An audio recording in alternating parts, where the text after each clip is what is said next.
The Eva Air Sunshine Coast Marathon is back on Sunday, August 3rd with a brand new single lap marathon, making for a faster and more scenic course. The full marathon is almost 80% sold, so sign up today at sunshinecoastmarathon.com.au to secure your spot at the start line. All right, this week's interview, boys, Malcolm Norwood, personal best 13:29, 28:19 and 2:12 for the marathon. A lot of people hadn't heard of Mal Norwood before. You guys know much about him? No, you mentioned him a lot, so I did. I do, because I know a lot about him, because he spent some time living in Bendigo, so I caught up with him for a bit of a chat. Shares some interesting stories. He's a pretty animated kind of guy. I wish I kind of videotaped the conversation, because he was banging the table at times and kind of, changing his pitch and his voice, and really entertaining speaker. I really enjoyed this chat with Mel. Speaks about getting left off the team with the A qualifier for the Barcelona Olympics for the marathon. Talks about the Otway Classic and what that event used to be and how grueling that was down there. Talks about his upbringing. He was the first Nike-sponsored junior athlete in Australia, and talks about some stories there, how he used to test the shoes out when they were sent to Australia and tell the reps which ones they wanted and which ones not. And he's also the only runner that's been suspended from the AIS. So he's got some ripper stories in there. It's a long conversation, so we're going to go two-part for iTunes. The whole thing's on Patreon now, though, for those people out there, for the extra elite supporters. And I really hope people get a lot out of this conversation, because I certainly did. A very entertaining guy that everyone in the Australian running world should know about, because he's a pretty solid performer. See you, boys.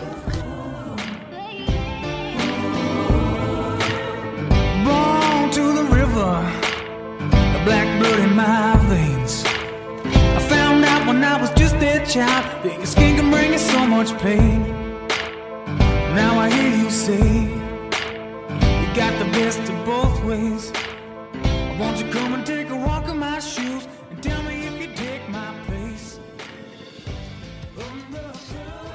All right, Malcolm Norwood, thanks for coming on the Inside Running podcast. We're at my parents are down in Hobart for a week and just making use of their house to record this interview on 45-degree day. How you going? Good. Things don't change, It sort of takes your memory back when you were a runner in Echuca and you're going out trying to do your training runs at 5:30, 6 o'clock in the morning to avoid 45-degree heats and droughts and so it's nice to be sitting here and having a yak in this nice air-conditioned house. Yeah, I've been dealing with that at the moment, because it's a catch-22. Like, you can't sleep in and recover because you're up so early in the morning to get that first run done. But that second one, it's pretty much nearly impossible to do unless you want to go out at 9 p.m. and then you can't get any sleep to get up the next morning at 5 a.m. It's kind of, it's a hard time of the year to train.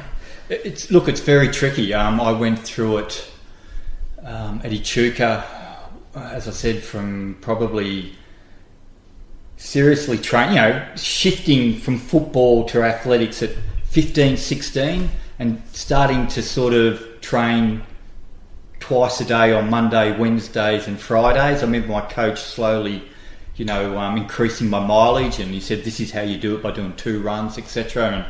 And we always went out and did our first session between 6:30 in the morning when the sun was rising, so you still had a lot of shadows around, so you could get a little bit of protection. And then the second run was always done at 7 o'clock. 7:30, and sometimes that was your track session. So the sun was down, you had the warm air, but you didn't have the direct sunlight, and that's the big thing. Killer. That's the killer. So we all, and at Vic Park at Echuca, then you always got the shade come across the oval a bit too. And they put the sprinklers on.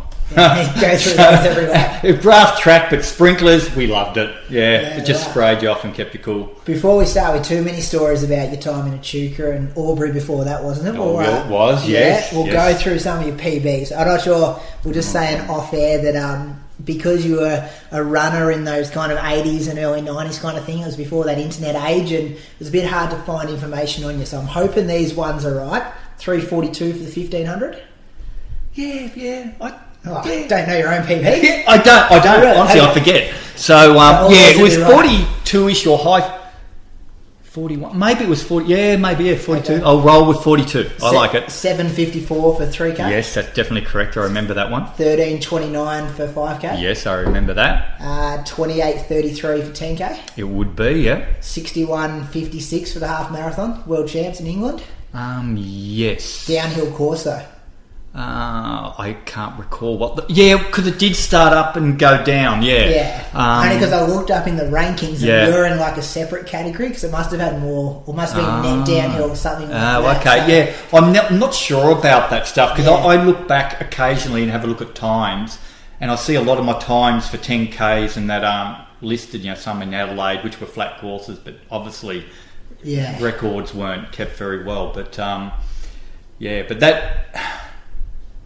Even though it was slightly down, it was they just went out so hard. I remember going out in about 13:57 for the first 5K, and wondering, Jesus, it was just hang on. It wasn't the Great North Run course, was it? Yes, it is. Yeah, it was. Yeah, it was a and part they had the World Champs there. It was the inaugural World Champs, the first time they ever held one over half marathon, and they incorporated it with the Great North. Okay. Yes, and I guess there was a bit of concern if someone outside of a country representing, because the Kenyans could just go for it because it was a fun run too.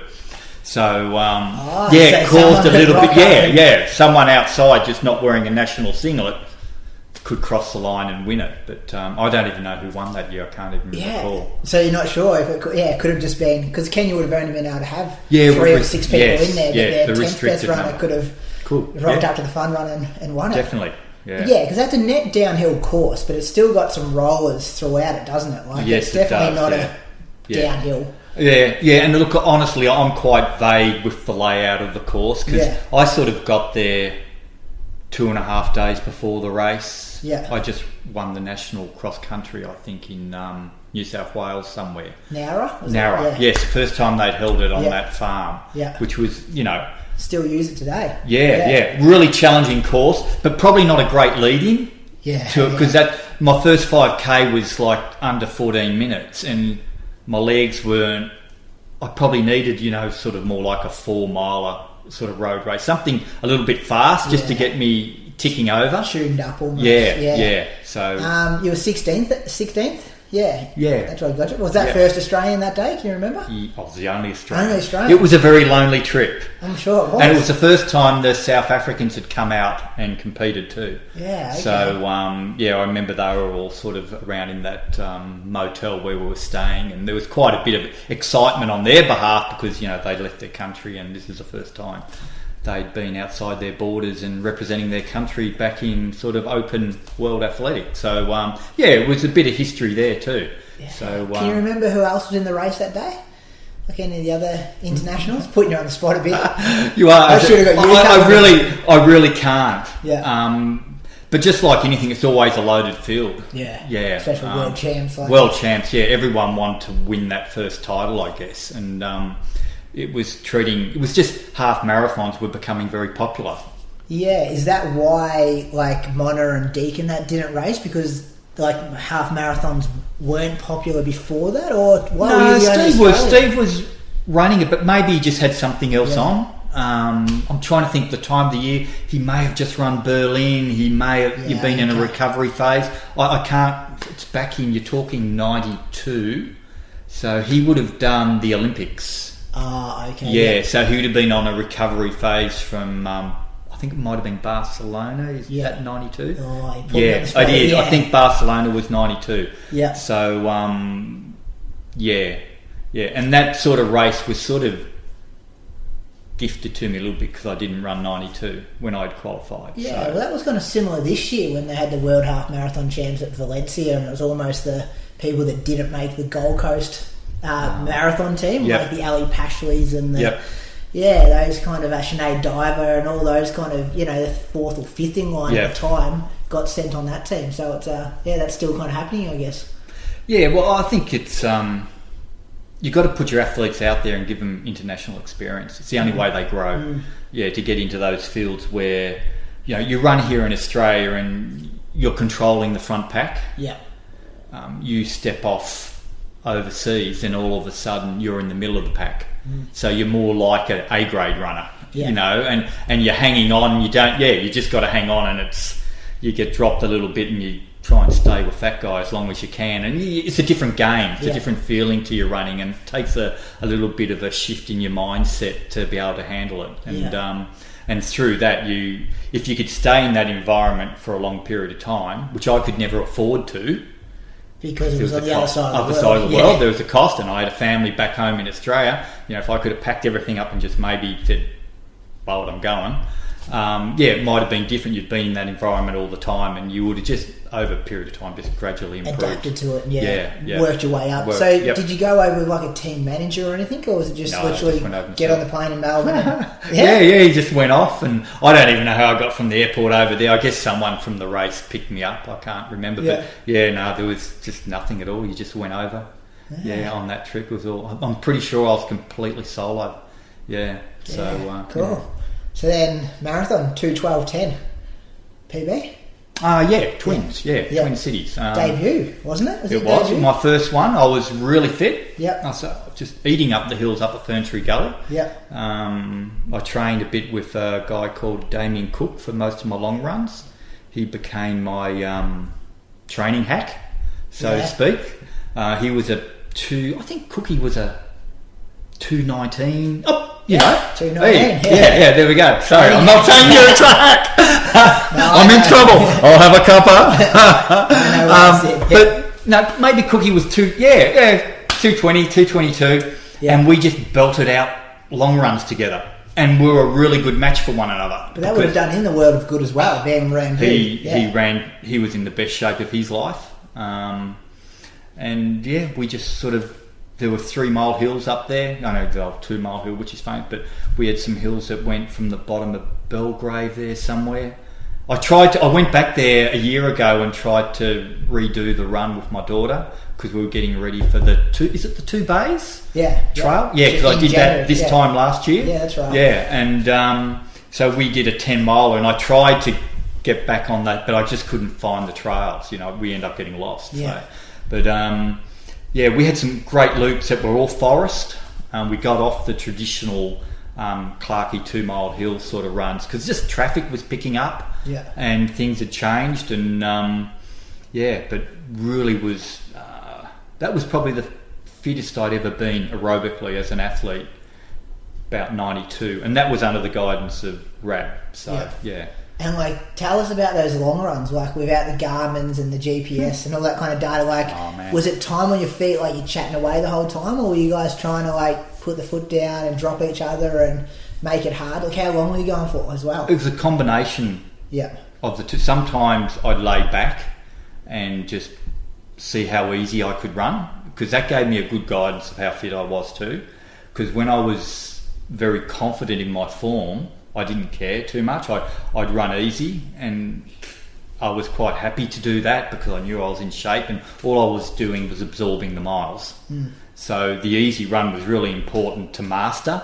I found that sometimes as a runner, when you're lacking a bit of confidence and you're thinking, am I fit enough? You tend to push it. You keep testing yourself a little bit. Chasing that fitness. Yeah. And you don't get it that way. That just sort of runs you further down.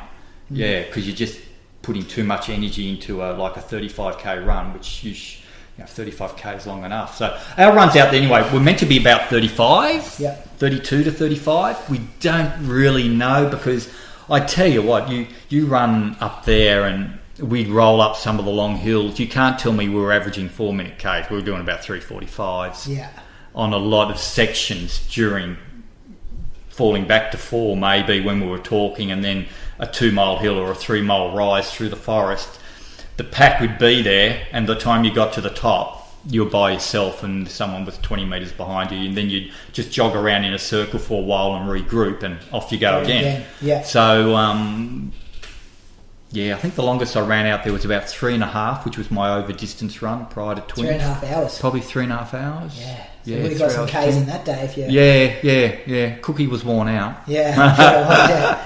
So was it just you and Cookie, or was there there would have been a big group of you? There was a big group. Rod de Hyden. Yeah, he was a part of the group. Sean Quilty, like that? Was he... Occasionally, probably more after... He might have come up there afterwards, because he'd only just started to go into marathons in the early 90s. Yeah, okay, yeah. Yeah. So, yeah, just big numbers. Joe Murphy, all your Glenn Huntley guys. It was a Glenn Huntley sort of pack in those days. So you had your oldies. Your guys who had been around, established, been around. TV would be up there going for his run. Rabb'd be still doing his run. Yeah. So that had their group where they were retired but still active and fit. So they'd have their little group talking, and then the guys who were actually racing and trying to rep their country or whatever, they'd be in the front, and we'd get into it and form our group and break off, and there'd be at least a dozen of us. Yeah. And then Twin Cities, why the decision to run that as your first marathon? How did that come about?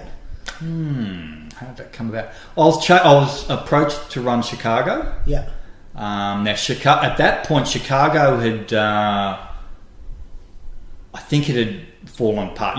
They didn't hold it the year before. Something had happened with sponsorship. Okay. Yeah, Chicago got into a little bit of trouble, and they were trying to relaunch Chicago. But it didn't really have the prize money of Twins at the time. Yeah.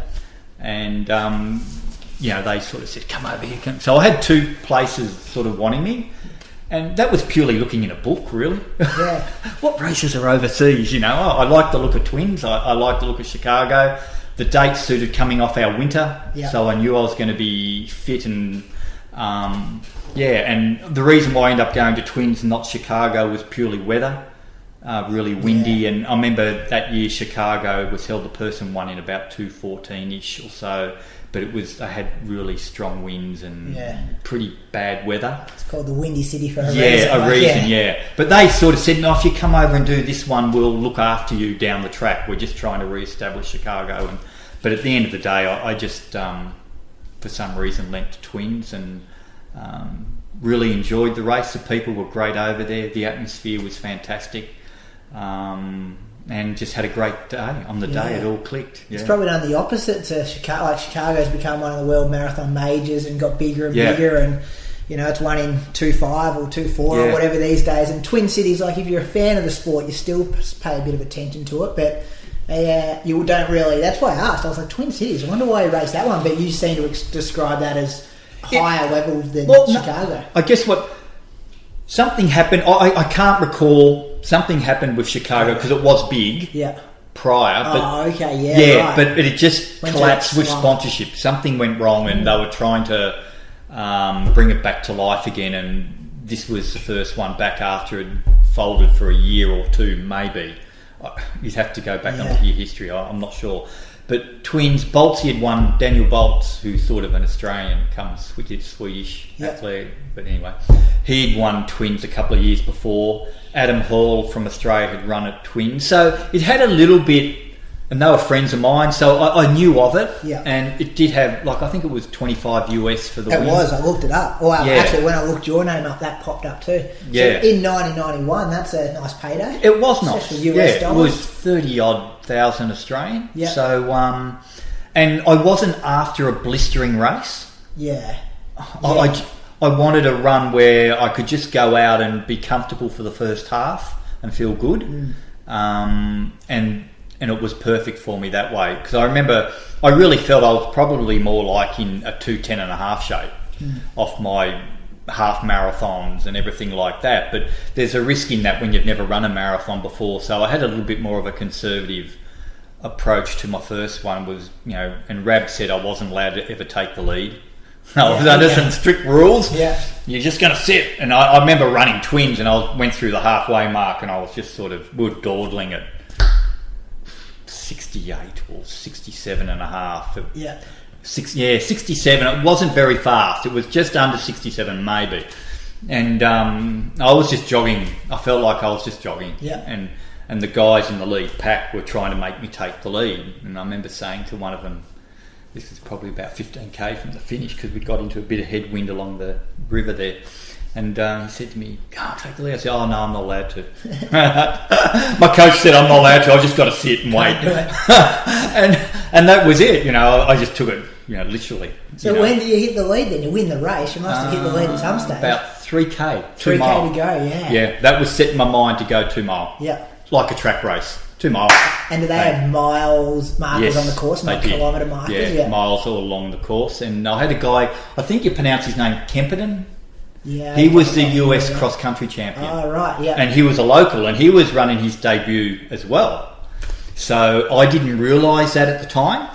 And everyone's cheering for him. Yeah, he had his coach there on a bike. Okay. Which was a little sus because I'm going, who's this guy? He's riding the bike, and he's going to him, keep going, stay with him. And then I got to 2 mile out, and I just did a little surge for probably 30 metres, just an acceleration in pace. Yeah. So it was probably fairly sharp, and I opened up a couple of metres, and then I floated off again, and then probably within 200 metres I did another one, and that sort of broke him. He didn't really follow the second one, and that's when I just sort of then just maintained the pressure right to the finish. Yeah. But he was always within 2-3 seconds. Yeah.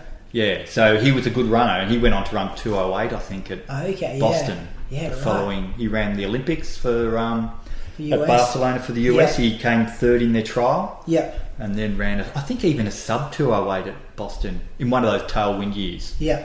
Yeah. So what do you think, like, after the race, like just running that 2:12 low, you pretty much jogged the first 39k, not jogged, but it was conservative. You didn't. It was conservative. Yeah. Well, it gave me a good feeling for marathons, that I could run them, and because there were a lot of people sitting on the fence saying I couldn't concentrate for 2.5 hours. Yeah. Because I had enough problems concentrating for 10k. That's why my 10k PB is 28:33, because I just couldn't put my head down for 25 laps of an oval. Yeah, so you'd find it okay concentrating on the road for 10k? Well, there was other things. Yeah, to focus on. Because you bend and I slide uphill. I'll work this. I'll float off down here. It sort of followed more my natural training, which I was doing through my early days at Bundoora, where I trained on cross-country circuits. So I had 2k loops, and they were undulating. Yeah. Yeah, so you just sort of roll around, and you didn't... Yeah, your rhythm, you always changed a little bit. So marathons, I just needed that change at that point in my career, because I was tired of the track. Yeah. And, I didn't see myself going anywhere on the track. So, and because there was no, half marathon at the Olympics, or there was at World Champs, but it's different than, there was no other event kind of. Yeah, you had to go to cross country, I guess. You represented Australia 4 times at World Cross Country. Maybe 3 or 4. Yeah. I don't know exactly how many, but wish I'd done perhaps more. I wish I'd taken them more seriously. Yeah. Because they always came off the track, and I was always dabbling on the track and doing a little bit of 1500s and stuff like that, which wasn't ideal to go out and run a tough 12k cross country in Europe coming out of the winter, and it was muddy and a different rhythm, and I didn't quite have the aerobic capacity to absolutely throw myself at it. I probably gave one World Cross a real shot, and that was my first one at Auckland. 44th, yeah. And I trained well. I remember going off around the Tan, up the backhand of the Tan, where there's a lot of green grass, and I'd made a little 1k circuit on the green grass there around trees. Yeah. So I was doing undulating, and it was lush, and they had the sprinklers on, so it was a bit soft, and which I thought would imitate the horse track that we were running around, which had a hill in it, believe it or not, which didn't make much sense. But it's a big hill too. I watched the YouTube video. We'll put it in the show notes for the listeners to have a look at. But I watched probably the first 10 minutes of it yesterday, and that group of Africans that just go to the front, and then I think someone wrote in the comments they got the split at 2:45 for the first K, and it's up that big hill. Went up the big hill. They were ruthless the way they went to the front of that race, and it was. Look, it was a really... I remember being so nervous on the start line because, I had... we're all in... It's like watching the Melbourne Cup. Yeah. And you put horses in gates, and all of a sudden you had, how many? 8 of your best Australian athletes in this little gate. And we're all standing there going, well, who wants to go to the front? Who's going to go out fast? So we had our probably own little conversation. Yeah. Believe it or not, and I got a feeling I was shoved on the front line with Mona. Yeah, you too. Go out. You're going to go out hard, and Deep was just sort of behind me, and because he was so shape for that race. He ended up pulling out. So it wasn't one of his better days, but we all go through periods. And and I remember, heart rate, trying to keep it down, but the adrenaline was pumping. And I was looking across, and you just saw a wall of these runners, and they all look good. And and then bang, the gun goes, and it's like listening to a Melbourne Cup with the feet, boom, boom, boom on the ground, and we were just I was like a scared hare. Bang, out the gate. It was just sprint. Yeah. It was just literally sprint the first quarter mile, a bit like a city to surf, if you ever run that down the hill there. It was sprint, recover, and get into your rhythm and try and pull everything back down, take a few deep breaths, but then you ran into the hill and up. And I think off that tape, I remember I nearly took the lead coming down the hill. I probably didn't get that far. If you have a look, on the first lap I go up and I've all but was in the lead 3 after about a K or so. Coming down the hill. I turned it off before I got to that stage. I remember thinking to myself, do I take the lead or not? Because I felt good. Yeah. Because I had good speed. Because I think I went to stall and ran 8:30 for 2 miles from scratch a week later. So I had good speed in my legs, so I had no problems keeping up the first couple of K. Yeah. But, then after that, they just sort of kept going.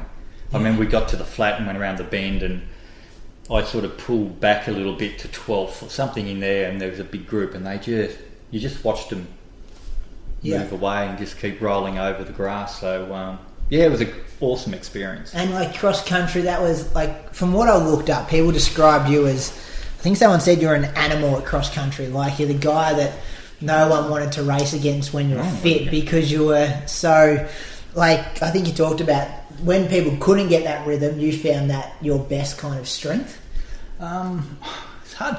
So I guess cross country, I trained at Bundoora Park, and we had a 1K and a 2K cross country loop. And it was sort of, if you envisage a figure 8, the first K was, they'd meet in the middle, and that was our recovery spot, and that's where Ron, my coach, would stand with the stopwatch. So if we're doing 2Ks, we'd come past him and he'd yell us out, 253, 254, bang, and through we go. But I probably veered off your question a little bit, but I guess my attitude when I was fit on cross country was very similar to Mona's. Yeah. Yeah, quite aggressive. You think Mona was pretty crazy guy to race too. Just aggressive. So sometimes I wish he wasn't around when I ran a couple of Zatopek 10Ks, because it would have given me a chance to settle in and run through the 5K in 14:02, 14:03 instead of trying to do 13:47. Yeah. Which sort of put me in an uncomfortable zone. But he was very animal too, and we probably had one of our best races around Bundoora one year when I actually beat him, and his bloody shoe fell off. I wish his shoe never fell off, because I guarantee you I wasn't going to let him beat me that day, out of all respect, Steve, if you're listening, if you have a listen. But I was very determined to win, because that was my home turf. Yeah. I had something to prove. I was going for my 3rd in a row. I think Len Johnson had written me off in the paper saying, Mal's going 3 in a row, but Steve's running, won't happen, basically. So I came out quite determined. I knew the course off the back of my hand. Yeah. And there was a couple of long hills going up to the water tower, probably still similar to today in many ways. Yeah. But then there was another section where we took a steep hill, and when you came off that at the 2K mark, it sort of went downhill for a quarter mile. Just very gradual, but I used my track speed, and basically when I hit that, I just sort of set sail. I didn't have too much fear, and I just would open up to near 90-95% effort of whatever I could do on that point, and that sort of then strung everyone out, and it was hang on. I read that article after the race. I think Nick Beddoe was working at the Herald Sun at the time, and I found that somewhere online, and Mona did say that his shoe came off, but he didn't want to make excuses, because even when he got his shoe back on or whatever, he wasn't making any ground up on you anyway, he does. I think he was quoted to say that he wouldn't have beaten you that day anyway. Yeah. Well, I think he said something at the point he was quite surprised how quick because we were together at 4K. He was behind me, which is an effort to have Steve behind you after 4K. I'm sure it is, yeah. He doesn't. No, I tell you, I raced him at Caulfield on the road, and and I had good speed, but I wouldn't even consider trying to push his shoulder. I'd hang off him. I wouldn't encourage it. because he just goes so fast the first couple of K. Is he your fiercest competitor over the years? Oh, most aggressive, yeah, definitely. And look, we raced each other from 16. You know, we probably had at Bendigo here at the old pottery track. Yeah. At Epsom, probably the best junior 5K race in Australia. Yeah. You know, around that new track. The first year that track was only a bitumen track. And I remember beating Steve, and I ran 14:47 as a 16-year-old. Yeah. And Steve would have ran 14:50. Was it like Vic Countries or something? It was a Vic Countries, yeah. I'd run the 1500 in the morning and won the under-17s. Yeah. And Steve was in the juniors, and Steve was running the 5K later that day. And I, for some reason, decided I'd run the 5 after the 15, and we had a great race that day. And and both ran under 15 minutes on a hot afternoon as juniors around a bitumen track. Did you ever train together over the years? Like you mentioned that Rab was coaching you at one stage, and Rab's always coached Mona and stuff. Like, did you ever guys train? Did you ever train in Ballarat? I only did one fartlek session with him around Ballarat, which he deliberately burnt me off. Welcome to Ballarat. Yes, basically. Yeah. I remember keeping up through the 90s, doing the 90-second surges, because it was a session of 290s, 460s. Monofartlek, something like that. 460s, so I remember letting him go and I'm saying letting him go because I was getting a little bit smarter when I was older and knew what he was doing. And somewhere in the middle of the 60s. Yeah. And he finished probably 70 metres in front of me on that session. You know, and looked at his watch and said, "Oh, that's a little bit slow." Playing with my mind. Was they doing it around the lake? Around the lake, yeah. I went from his house, which he might have had. We did a funny warm-up because we ran to his house. Like he took me for a tour and went to his mum and dad's place, and we went in to get some. Oh, this is my bedroom. This is where I used to sleep. Oh, okay. Yeah. Bit strange, but all good. And we did a bit of a warm up. In those days, I worked for Mizuno. I had an agency selling Mizuno because it first come out to Australia. Yeah. So you're getting back into So I had a pretty busy day on my feet seeing sports stores trying to flog this product called Mizuno. This is good stuff. Yeah. Take it. And you're selling, a couple of styles of shoes, and so it was a pretty tough gig. But and then after work, we just caught up and did fartlek. We did a lot of sessions together in Melbourne. I won't say a lot. We did quite a few. Gramedes. Have you ever heard of that? No. I think I'm pronouncing it right. Is it a session? It's a session. Yeah. It was 3 times 6 laps, and you'd go out. If I remember, you run your first 2 laps in 80 seconds, your next 2 laps in close to 70 seconds, and then the next 2 as fast as you could. And then do you do 2? No, is this? No, that's it. That's it. Okay. Then you repeat it. Yeah. So it was something we perhaps did late October prior to his Zatopek as one of the where you at sort of sessions, and you'd run that. I'd run my last 2 laps in say 1:58. Yeah. Yeah. So it was really awkward. You felt quite strange in the step down. 80, 70. You're running like 240 for 800. Your legs were going, what are we doing? Yeah. What pace are we at? And then you were trying to find your 70-second pace, and it was very important to get it sort of right. You didn't want to be doing your first 2 laps in 75 and the next 2 in 65 because it messes it up. Yeah. So you had to try and get it right. And we used to do that. We had other guys hang on. Ken Green. Yeah. So would you guys then have you do more than one of those things, or you do? Yeah, 3 of them. 3 sets. What kind of recovery in between? I think it might have been 4 minutes. Yeah. 3-4 minutes. Jog a lap kind of thing. Yeah, jog a lap. Yeah. That's their standard way of going about. I think we just might have walked 100 and then just slowly jogged back around to the start line and.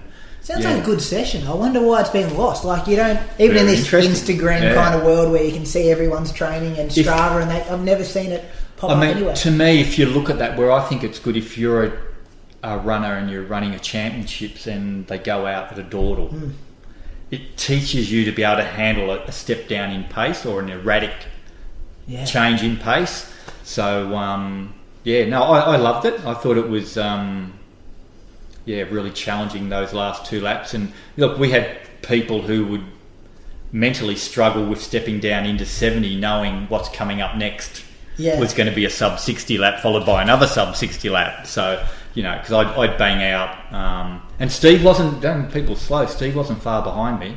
If I'd run 157, 158, Steve would have been 159. Yeah. He wasn't slow. People said he didn't have a kick, but he was strong. Very strong. Yeah. So, if you were feeling tired coming into the main straight, he was going to make you fight for it. Well, it's a strength and a speed session, isn't it? It is. Especially when speed in endurance. Third rep, you're getting tired third there. rep.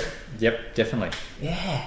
So, we're jumping all over the place here, but this is good. This is what happens all the time. But you grew up in Albury. You started. We're going back to Albury. Yeah, we'll go back to the start. So Albury, then Echuca, then Melbourne. Yeah, it all started in Albury.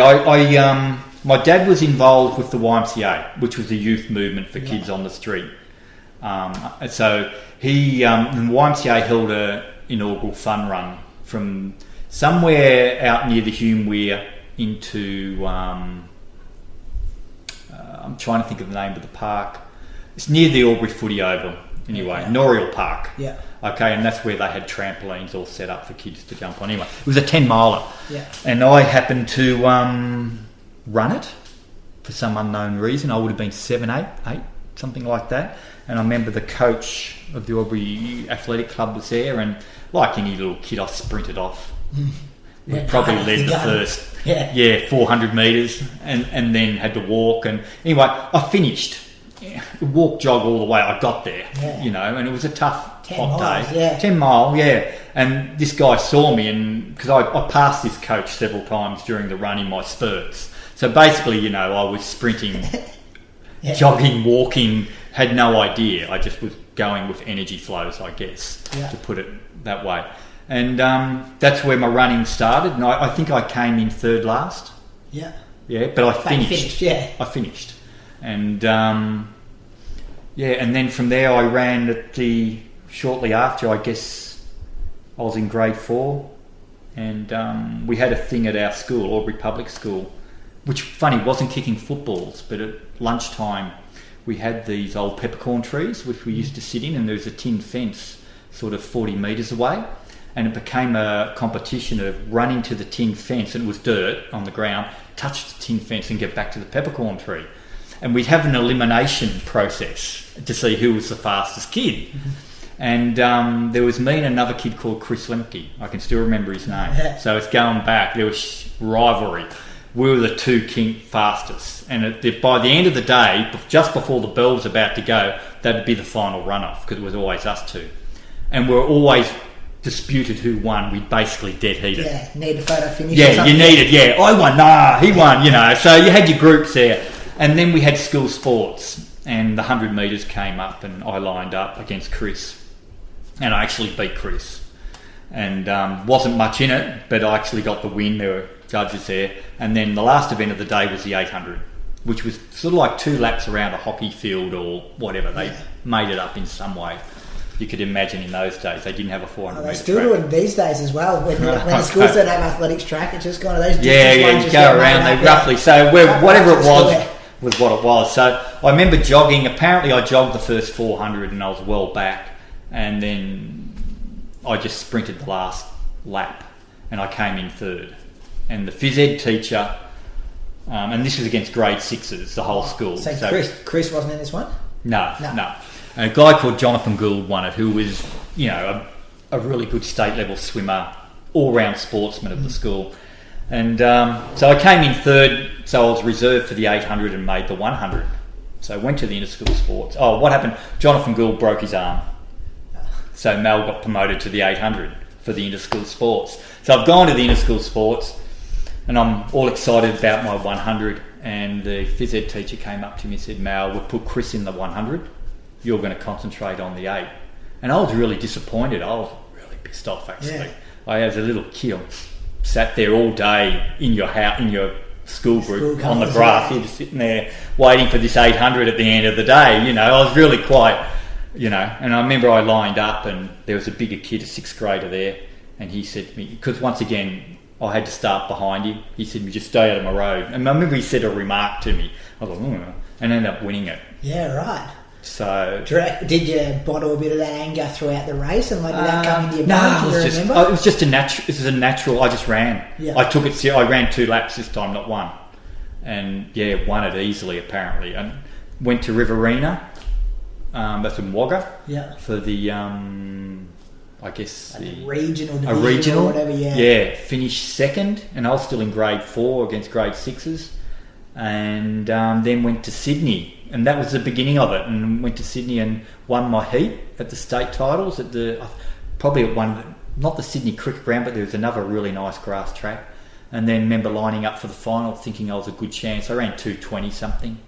But still, like you're a bottom age kid in the state championship. I thought I was a good chance and went out there and got absolutely thrashed. Yeah, but you should have. These kids, I probably ran my PB in the heat. You know, you just ran hard. Yeah. And came out and did it again. Ran a similar time, but they ran about 10 seconds quicker. Yeah. Yeah. Were you training and stuff at this stage? Or no training. No training. Yeah. So obviously a bit of natural talent there. Yeah. And that's when Albury Athletic Club picked me up, and that's with Pat Clohessy. Yeah. And people like that. I'm really sad that I can't remember my first coach's name at the moment. Yeah. That's just terrible. That's right. You might come to you throughout the conversation. And then Albury started, so and that was really good experience. And then what age were you when you moved to Echuca? Probably 10. Yeah, and there would have been nothing. Yeah, still not. Like we got Parkrun now. You came and opened it up for us last year, which was good. Yes, but like still nothing at the moment. So like that would have been hard leaving Albury's kind of established at that stage athletics club and that culture to nothing. Fred McCauley. That was his name, coach. Yeah. Sorry, Fred. It was, because I went from a guy like Fred who knew how to train. So I guess my dad remembered a few things that he got me to do, and we just reproduced that. But I loved running. I think at the end of the day, that was a lucky thing. I was a naughty kid. Don't take it wrong. I had very short attention span in classrooms. Yeah. So I was probably a little bit active. I was a naughty boy growing up. Most of my parents told me I ran away from home 3 times. Yeah, right. So adventurous. I'd like to say highly spirited. Yeah. My grandfather, who was a minister, just said I was highly spirited. So that was his conservative call on me. And did the running settle you down a bit, or you were still naughty if you didn't? No, running. My energy went into running, my focus, and I loved it. I loved just putting on my dad said the thing about me at Echuca was that he never had to tell me to go for a run. I was up at 6:30 in the morning, just putting my shoes on, my Williams the Schumann shoes, because we didn't have Nike in those days, and just putting on my shoes and go for a run along the river around Scenic Drive, out under the bridge there towards Bowers Bend. I just love being out. You look at the river every morning, you know what the scenery's like. It looks great, and I'd go for a swim after my run. As a 10-year-old. As a 10-year-old. Diving in the Murray River. Yeah. It's almost like the routine of a 50-year-old though, you know what I mean? Like gets up, puts their shoes on morning. Like it's very disciplined for a 10-year-old to stick to that. Yeah. Well, to me it just was natural. Yeah. Yeah, I didn't think too much about it. And coming from a good environment, I was very lucky with Fred and Albury because it was a family club. Yeah. So we ran in the northeast region. So we'd go off to Benalla, Wangaratta on Saturdays and compete against those towns and those clubs. And Benalla was a fantastic venue because then we'd race, go back, have a barbie. The Ovens River, there's a lake there at Benalla, and we'd all go for a swim after our event. So it was more of a family orientated. So that set very positive images in my mind as a youngster. And plus, I got approval. Going from a naughty kid doing naughty things as a 7-8-year-old to get attention, all of a sudden I was running and getting attention for the right reasons, and that sort of very much from a learning process as a young kid who's still your brain's still developing. I just went down that path. Which and was good. The difference in you would have jumped the border when you moved to Echuca, obviously. So nationals were now in Melbourne. States were now in Melbourne, and it would have been new club and different ways to progress and all those kind of things. Like, how did you Well, I guess it was a lot easier. Melbourne was only 2 hours away. Because Sydney, it was either a train or it was a lot bigger event to try and get to something. And probably Melbourne had a very good club system in place, which I ended up getting. I was approached by a lot of clubs in my junior days because I ran for Echuca. We managed to get a club up. We probably only had half a dozen people in it, but we had a Echuca Athletic Club, and Kevin Morgan threw the javelin. He was a high school teacher, Morgs, and he mature age, but he came from Box Hill where he used to throw A grade, so he could throw. And he was winning sort of your 40 plus for the javelin, so he had a state title. For a small club, we had me having state titles. And then we had a lot of talent around. A guy called Vag and a guy called Steve Breton all won 200s and 100s at high school state titles. We had quite a group there of very talented athletes at Echuca through the 80s. If you're after the perfect place to chase a personal best or just enjoy a stunning run along the coast, then the Eva Air Sunshine Coast Marathon Festival is a must-do event for you. Whether you're a sub 3 hour marathoner or lining up for your very first 10k race, this festival has something for everyone. Happening Sunday, August 3rd, this year's event is making history with the first ever single lap marathon on the Sunshine Coast. That's right, no more laps. Just one beautiful fast coastal loop showcasing some of Sunshine Coast's most iconic scenery from Alexandra Headland to Majimba. Make history and be one of the first to take it on and cross the finish line. With a scenic and fast World Athletics certified course, it's perfect if you're chasing a PB or a World Major qualifier, or you just want to soak up the energy and run in paradise. Choose from the full marathon, half marathon, 10k, 5k, and the family-friendly 2k mini marathon. With a vibrant crowd, beautiful coastal views, and ideal Queensland winter running conditions, it's a race weekend that truly delivers. Join thousands of runners on Sunday, August 3rd for what could be your best race yet. Enter now at sunshinecoastmarathon.com.au. The Eva Air Sunshine Coast Marathon Festival, your best race in the perfect place. The Eva Air Sunshine Coast Marathon Festival is supported by Eva Air, Sunshine Coast Council, Visit Sunshine Coast, and Tourism and Events Queensland. A guy called David Bryan, he sort of got a bronze medal. He was my age. He got a bronze in the 400. Now, I wouldn't race Dave at the school sports over 400. I owned from 8 up. I stayed from his 4 because he was running 53. On a grass track. Track. He was pretty good. He had a bit of speed once he got up and going. So, there was... And then we had another... I forget her name. We had a girl too who would make the final of the 100. So, there was a bit of talent around and we had good teachers at the time. Morgs being one of them, Steve-O, who were all motivated, and we'd jump in a van and off we go up to Melbourne and go through the process of qualifying to get to the state. So it was quite good. And then can you remember, did you make any nationals there as a kid, or win any nationals in the early days? Oh yeah. You were the guy had that reputation. I sort of watch out for the guy from Echuca.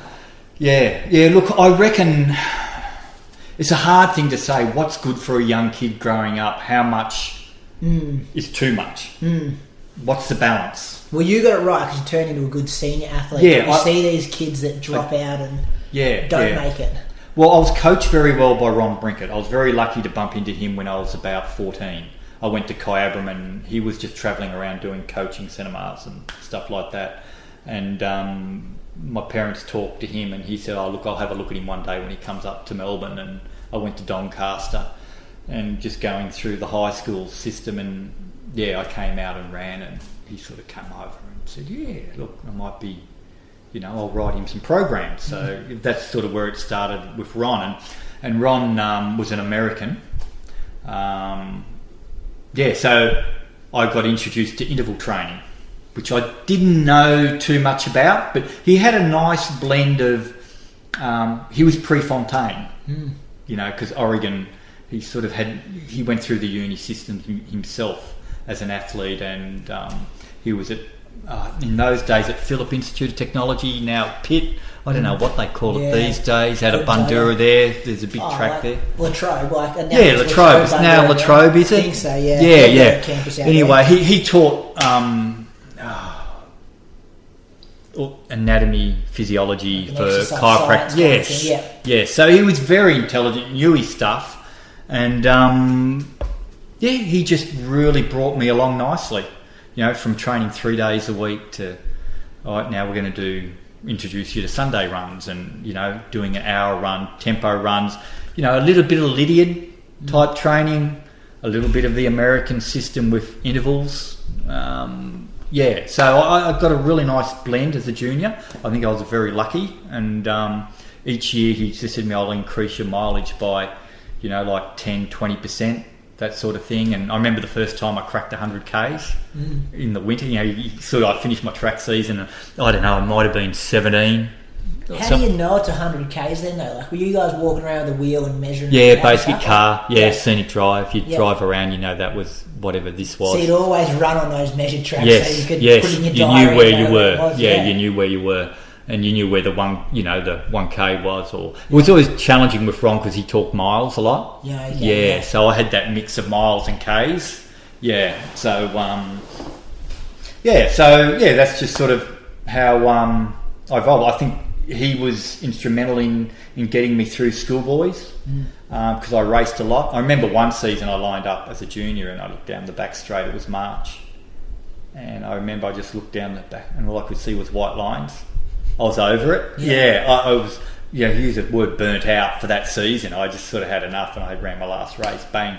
And I probably at that point I was 19, and I realised, I'd probably done a bit too much one season. Because then you can start early, can't you? Like people can jump on the track in October, November, and it's a long season if you're still racing through March. My season started in October with the Echuca Junior Olympics. Yeah, right. Okay, yeah. So and interschool sports started 2 weeks before that. Yeah, so not that I was ever really in great shape, but I used those races to get me fit. I'd either come off playing footy and hadn't done a lot of running. I only took up cross-country running when I was 16. So, prior to that it was track season, then football season. And, at 16 I sort of won a best and fairest, and my coach sort of came over and Chuka Seniors were eyeing me. Because all of a sudden I was this elusive kid who was fast and no one could stay on me. Yeah. So were you a midfielder? Yes. Yeah. I just ran. Yeah. And I got loose. And then all of a sudden the ball would be kicked to me and the coach would be, who's on him? Yeah. And I was like 50 metres by myself and I'm off running down the wing towards the goals and there's no one near me. I'd keep moving. That was the key. Yeah. I just kept moving. So that speed endurance again. Yes, speed endurance, floating in between sprints, and no one, after about 5 minutes of a quarter, they let me go. So I'll stuff it. I'm not going on Norwood. They'd let Norwood go, and I was free to do whatever I was like, basically, on the footy field. But my coach just said to me when I was 16, look, you could get injured. It's getting more physical. I think you're at that stage where you've got to make a choice. I'd like you to do cross country running and get that strength over winter. And I guess that's when I looked at myself for the first time, about 16, and went, and I gave up footy, which was really hard. So I boundary umpired for that winter and used that as part of my got paid $20 for do the thirds and the seconds. So that was my training on Saturday. I did boundary umpiring, which was really good. I ran it hard too. I really sprinted and kept up with play. The guy would be bouncing the ball along the boundary line and I'd be running beside him and they'd be looking across. I remember the coach Bob Allison who would be going because he wanted me, but he understood. The club were good supporters of mine because they saw my talent in running, and especially when I was during the winter doing track sessions and they were footy training, the seniors were very careful not to kick the ball in your direction, in my direction, or run over and throw someone in front of me. They would say, Mal's out training. So it was quite, and we put the floodlights on and stuff like that during the winter. All down at Vic Park and all at Vic Park. Bombers there. Yeah, right. And then when was the move? Like, obviously you can only get to such a level being based in Echuca and training by yourself on the footy over. Like, when did you move? Did you move to Bendigo before Melbourne, or did you go straight to Melbourne? Straight to Melbourne. Yeah. I guess Bendigo had no, there was nothing to offer. Yeah. I came to Bendigo probably when I was 17 to do an inter-club meet, and they pulled out a couple of their stronger 800 runners, and I sort of won that, and then did the 1500 the next weekend or later that day. And there was just no one to be near me, and I think Dad made the decision pretty much Melbourne. So a year went by, and I think I was offered a job. I did my HSC year. It was a bit of a wasted year. And after that, I got a job at Nike. Yep.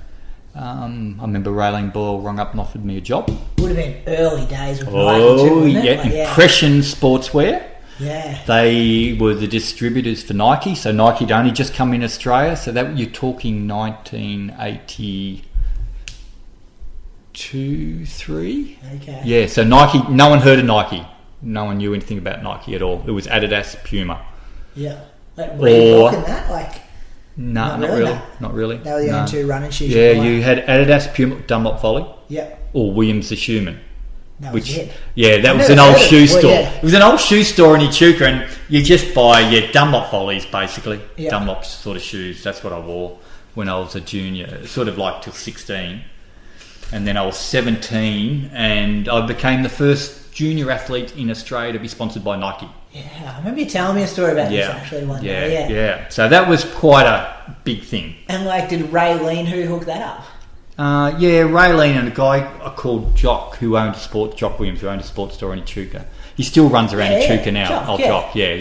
So I guess they had a bit of a conversation. And look, as a junior athlete, I was winning national titles, setting state records, stuff like that. So, and we didn't have much around. We were in that lean period.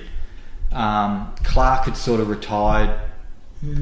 Tony Benson was about, which I didn't know much about Tony in the 70s. He was quite good, but he sort of drifted to pro running, my understanding. I won't go into that too much. I don't know the history well enough. But it was fairly lean. Gerard Barrett was a huge talent, but was getting injured a lot. So we didn't have a lot about, and Deep was more marathons. So there wasn't much on the track, and all of a sudden this young kid was running, as an 18-year-old, was running 14 minutes 3 by himself on the track over 5K. Solo sort of runs, and then I jumped in a senior field and ran 13:48 when I was 19, which was then a national record, which broke Deeks's. Let's get him in some Nike gear. That was sort of, I was with, that was just prior to that. But anyway, Raylene, somewhere they saw something, and it was just, you can't do it these days, because my understanding is these days they base it off sponsorship, especially New Balance, who I've talked to Steve Roach a little bit about it. You've got to be have Olympic qualifying times. That's when you start getting full sponsorship and stuff like that. So was this I don't know if I can ask this enough, but was it gear or cash or no gear? No, you can't. Yeah. No, it was just gear. Yeah. Open gear. I'd get whatever I like. I just walked into the warehouse and started picking out. Which Raylene was. How can I describe Raylene Boyle? Loved her. Yeah. Awesome athlete. Had an attitude. But she's an Olympic silver medalist, and you don't get that without having attitude. And she's a sprinter, which is a different breed. She got cranky with me sometimes, because each time I did an interview, I get a new T-shirt. Yeah, right. And she's going, Malcolm, because all there was invoices on the thing, Malnord promotion. So, because I worked with I did internal sales at Nike, stock control, and helped out a bit with warehousing out the back. And Impression Sportswear in those days did Lecoq Sportif. Yeah. They had Nike, and there was one other brand I can't recall. So it was a real, as I said, Nike wasn't known then, so we were trying to get the brand out there. And Raylene was like a promotions officer. She floated in and out. And they were the days. I remember working in that office. And you'd open the door and smoke would just pour out. And Raylene said, how can you have this kid? I was sitting in this office and I had a smoker just sitting 2 feet from me and going through a pack of cigarette a day. And the office was just smoke. It was like going into your pub back in the 80s, and just full of smoke. And I'd leave the office going, smelling my clothes and reeking of smoke and trying to run. Secondhand smoking your lungs for the day. Yeah. So that probably wasn't great for me, and not great for Nike's image, but they didn't have that image then yet. So some of those like original shoes would be worth so much now too, like all the collectors and stuff. You want to say a regret? Yeah, you should have been stocking your cupboard. Look, the first Tailwind, the first full-length air sole, I remember when that first came out. You know, I remember Raylene going, "You're not having a pair, Mal." I want a pair. You know, it was polyurethane. I could go through all the techo on it. Still remember, but that was one of the things I did with Nike. People didn't realise the general manager there all of a sudden clicked. This kid, like, shoes to me were like, for like a 5-year-old, a little toy car. Yeah, it was lollies. Yeah. For me, I look at it and I go, I love it. And so what they did, they put me in the promotion room. They had this big sample bag, massive bag, and two of them, they throw them down, unzip them, and they said, "All right, Mal, pick out the shoes." Yeah, and that was your decision. Yeah, and I was bringing out their range for them, and I was 20. And I was coming straight from Oregon kind of thing, and then straight on. Well, I got to admit, I was responsible for the Terra TC. Yeah, okay. If you remember that shoe. I've heard Julian. Yeah, talking to the wrong guy about shoes, but Julian, I remember him bringing that up in an interview with, someone. But I think it was last week. We had Scott Nicholas. Do you know Scott Nicholas? He ran for Oregon over there and worked at Nike for a while, and then moved to Australia. And I think he brought that up in his interview, that shoe as well. Yeah. Yes, responsible. Saw that one in the sample bag. It was light. It was I think they call it a phylum midsole. So it's a rubber blown with air. So it was really spongy, but you had to be light. Mm. And I remember when it first came out, we sold out as soon as it hit the warehouse. But then the returns came back. I think nearly 70% came back to the warehouse because the heel had collapsed. The air had popped kind of thing? No air in it. It was just a phylum. It was just a really soft, spongy midsole. Oh, okay. So sports stores were selling it to people sort of 90 kilos, 100 kilos. And they were getting a couple of runs out of it, but then the midsole was just collapsing under their weight. Okay. It was designed for lightweight runners. Yeah. So ideally, looking back, if we should have just sold it to specialty stores like Neil Ryan at Runners World, stores like that where they could direct it to athletes. It wasn't a recreational running shoe for the masses because most guys, even my weight now, I'm 90, I would have just smashed the shoe out. And that's what, we were the returns room, I remember, and they had me on the phone calling up sports codes and stuff like saying, "Look, don't sell this shoe to big guys, please. It's only designed for someone sort of 70 kilos or less." And that was my job. I ended up having to get on the phone. So at this stage, your running's getting you're just more dominant, and you're kind of working in the running industry as well. How long did you work at Nike, and how long did this continue for? Oh, look, I was probably a year and a half at Nike before I went to the AIS. Yeah. Is that in Canberra then as well? Canberra, yeah. So, look, if I could change one thing, I'd go back and I wouldn't have gone to the AIS.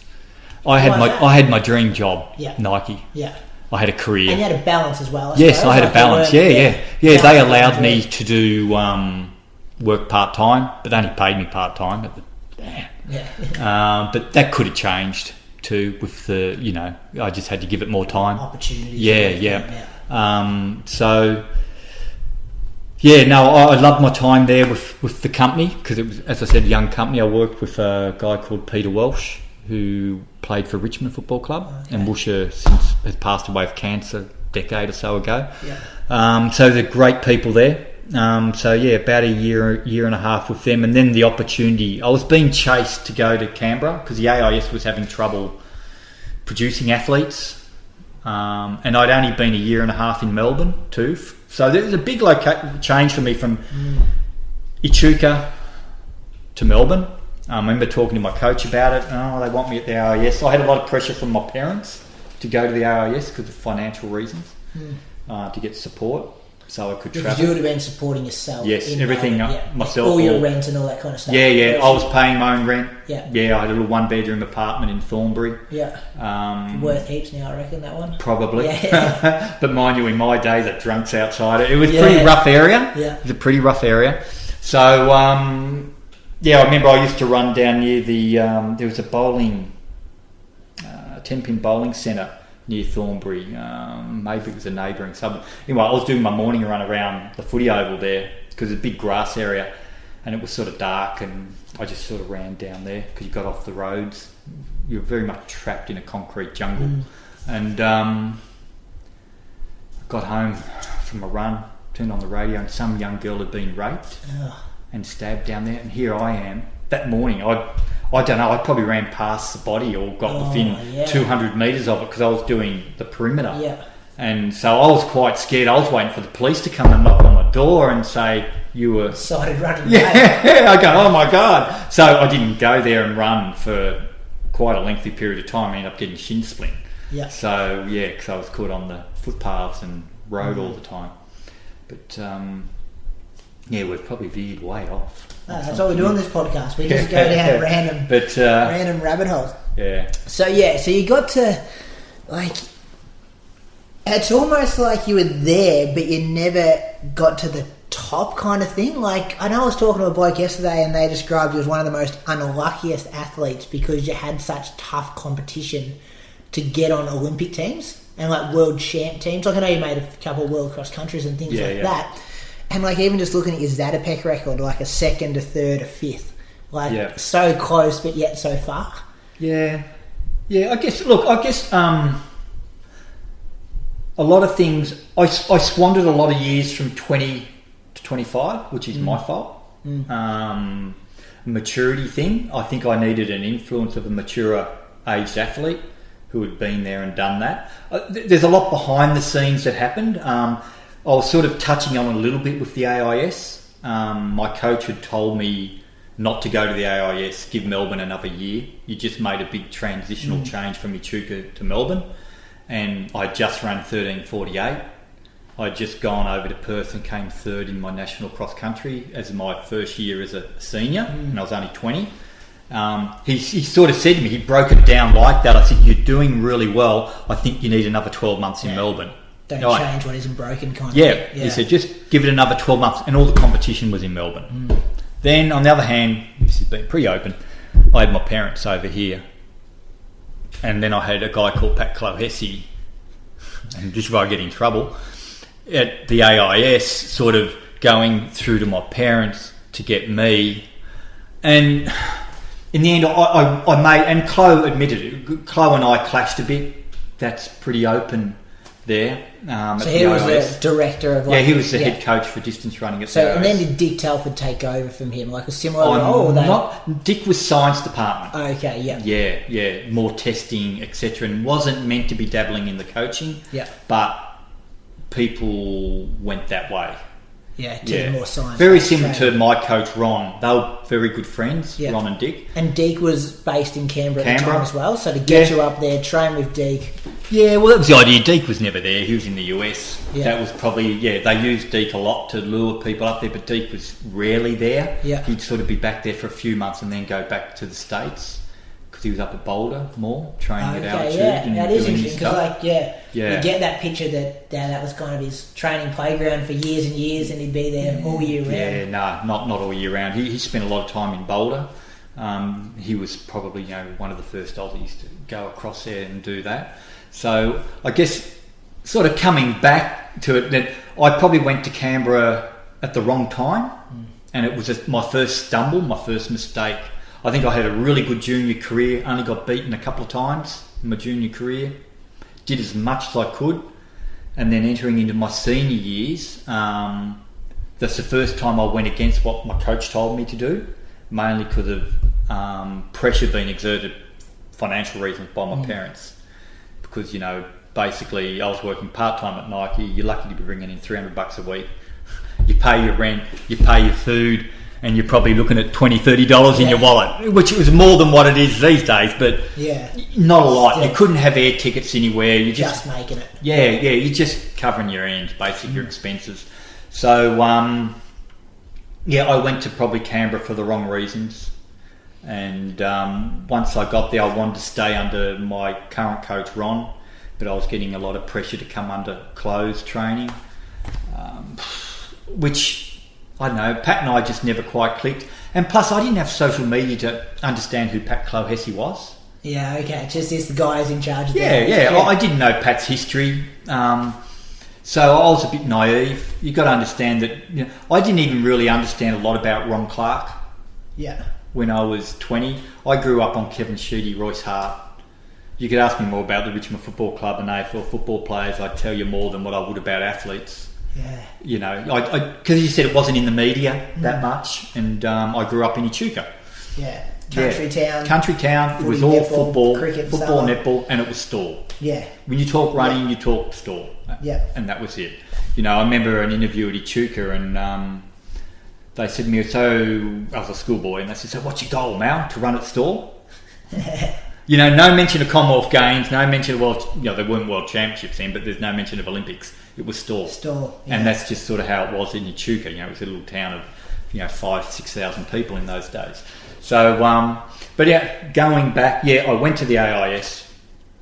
I did experience driving in a car with Clohessy, which was scary. I want to tell you, he's a bad driver. Oh, terrible! He has no road rules. Yeah. So he picked me up one day, and I went for a drive with him, and it was just like, man, I got out of that car like white as a ghost, and go, my God, this is a roundabout. Through you go. He want to tell you, his driving was legendary. So, and look, I've no doubt Chloe's intention was in the right place, but I just think he was under pressure to produce athletes. Because they get that funding for the AIS and they need athletes. So he went hard to get me, ended up getting me, because I remember coming back on a plane from Perth when I came third at the National Juniors. He sat next to me, hounded my ear all the way back. Talking me into going, And then, like 8 weeks later, I hopped in my little car, packed everything up and went up to Canberra, where I got my accommodation fully paid. I ended up having to find work, but you received, I don't know what it was, where it was $350 a week or something like that. Allowance. Yes, allowance, and exactly. Food all covered up there as well. Well, that was all covered in your allowance. You could go in and eat at the dorm, So, and there was a gym there, and there sort of was a track. It was a bit ripped up at the time, but and that was, as I said, my first stumbling point was to go there. I went there for the wrong reasons. Pat identified that after about 12 months. He said, you went here for the wrong reasons. I said, well, yeah. Yeah, you got to have buy-in, don't you? Well, we all want to go overseas. And, sorry about that. All good. I'll turn that down. Don't stress at all. And, but anyway. Was that the pathway to overseas at the time, though? Like, you had to come out of the AIS to... Like, it's just about, I suppose... Because the AIS would have close relations to the people picking the teams for the Olympics and Com Games and all those kind of things as well. Yeah. But it was a. I guess it was a system. Athletes Australia were trying to. The Australian Amateur Athletic Association, which was different back in those days. We were amateurs. Because the pros were still pretty... Pros were pros, amateurs. We were amateurs. I had it, whenever I made money, it went into a trust fund, which I couldn't access until I retired from my sport or if I had a legitimate expense. Okay, so... Crazy to think about. I had to apply for my money, which, when I won at Stawell, I won the 2 mile, I think I got a few grand. That had to go into a trust fund. And you got it when you retired? Or did you say need it for rent? I living expenses, I claimed something they were pretty good. They let you have it. But that's the system that they were trying to control the money. Because before that, it was you couldn't even run. If you were an amateur and ran pros, you could never go back to amateurs, wasn't it? Well, something like that, my understanding. Pretty forced, Yeah, you'd have to have an interview with Tony Benson. He'll tell you more. We should, for sure. He shifted across. He was an amateur. Made the jump. Yeah, made the jump and went to the pro circuit, so he'd know more about how that works. Yeah. So, I was at the pro-am stage where they allowed pro-am. Yeah. Yeah. So, but anyway, so we clashed a bit, and sort of unfortunate, which probably tainted my name within the hierarchy. Chloe being there, a few selectors. Which made it pretty difficult for me. I had to really excel as a runner to get in a team because it probably, any grey area and it would have been... Yeah. No doubt. No, I look back and I regret that. What do you mean by clash though? Like, was he setting your workouts you didn't agree with, and then you'd have arguments? Yeah, I didn't like the training. Yeah. Can you remember what a week looked like? A week looked like. Take us through, like Monday to Sunday. Monday hour run. Yeah, easy recovery. Yeah. Tuesday may have been a tempo run somewhere out of Stromlo. Yeah. If you're doing Wednesday 25k, your standard medium sort of run. Thursday would have been either 8x4, 8x2. If you're a 1500 metre runner, you'd probably do some 300s. And I remember once I gave him a chance and he said, do these 300s. I did the 300s the next Thursday. Come and said, what do you want me to do? Oh, I'll do the 300s again. Oh, I did them last week. Oh, I'll just do them this way this time. Sort of reversed it. And I got a bit, I came under a coach, Ron, who had a lot more variation in the training, and I enjoyed that variation because I found it stimulating. Yeah, and so I just found I got a bit stale doing the same thing week in, week out. But some people say routine makes you, Some people swear by the 8x4 200 float. But I sort of came off a different background. So I bucked that a little bit. Plus I probably lived in the naughty house. Okay, yeah. Lloyd, Danny Bolts. So, Andrew Lloyd? Andrew Lloyd, yeah. I think he was in there for a bit. A guy called David Forbes, who was a 338, 1500 metre runner. It was a bit of a wild house. Yeah, so, that's just how it was. That was a part of that. As I said, when I was a really young kid, I was a bit of a naughty boy. That was coming back out. I was getting a bit rebellious. Because you weren't happy though. I wasn't happy. Yeah. No, I wasn't happy. I realised I'd got myself in a situation I didn't want to be in. And probably after 12 months, I got suspended because I went to the final straw was... Suspended from what? The AIS? Yeah, I hold the record for the longest suspension. They weren't at school at the time. And that's not bad because Jared Keating had been suspended too. He's a 100 metre sprinter. And mine was over 3 months, I think, my suspension. What'd you do? I went to Bateman's Bay for the weekend with my girlfriend, Karen, at the time, and my wife now. Yeah. And I had a bad run at the Zad. I had a bad run somewhere in December. I just needed to get away. So I went and I left a message for Chloe, and obviously the message didn't get to Chloe. They went and did their Sunday run around Stromlo. Mal wasn't there. When I got back Monday, it was like, yes, you weren't there, you didn't tell me why. You're suspended. Yeah. 3 months. Bang. 3 months? Yeah, so which is big. Out of the house? Oh, no, I had to pay my own rent. There was no money. Okay, so they cut the money. They cut the money. So, Did you think about walking away then and just going, we'll stop I think after that, I wasn't far off that, yeah. I think I said to Kez, we just packed up and went back to Melbourne. I believe I got to Melbourne in around New Year, stayed at my coach's place until we got an apartment, and then came out and came third, I think, in the state 10K at the Vics and ran 28:44. Okay. So it was pretty good. Mona and Adam Hall. Mona qualified for Edinburgh Commonwealth Games. Yeah. And ran 28:26 or something like that. And Adam Hoyle was just outside the qualifying time that night. And we were the three young guns. Yeah. Yeah. So, to me, I was back in Melbourne. I was happy, and all of a sudden I produced a time. Yeah. And then ran 13:36.002 to just miss the qualifying for the 5 was 6 weeks later. Was it 13:36 was the qualifying. Oh, it was 36. Yeah, it's the first time they'd ever used electronic timing that night. We had the school with the big... Yeah. And it had been playing up all night and it wasn't faulty and hand time I was 35.7. Oh. But they reckon the electronic timing started correctly and they went off the electronic timing. So... and that would have got you on the team for Edinburgh. Yes. 5K. Yep. So I missed by 0.02 of a second. So that was the first, and that was coming after the AIS. I just walked away from them. Yeah. So there was a lot, and then 4 years later when they selected teams, they started to use the Commonwealth Games as a stepping stone, youth development. So did they send anyone for that? No, we had no one. So you missed a time by 0.2%. They sent no one, and I was a 20-year-old who's run 13:36. They had no one, why not send him? But that's just how the sport went on. I sort of got over, Well, that probably didn't help me. Mona went, he made it by half a second over 10K.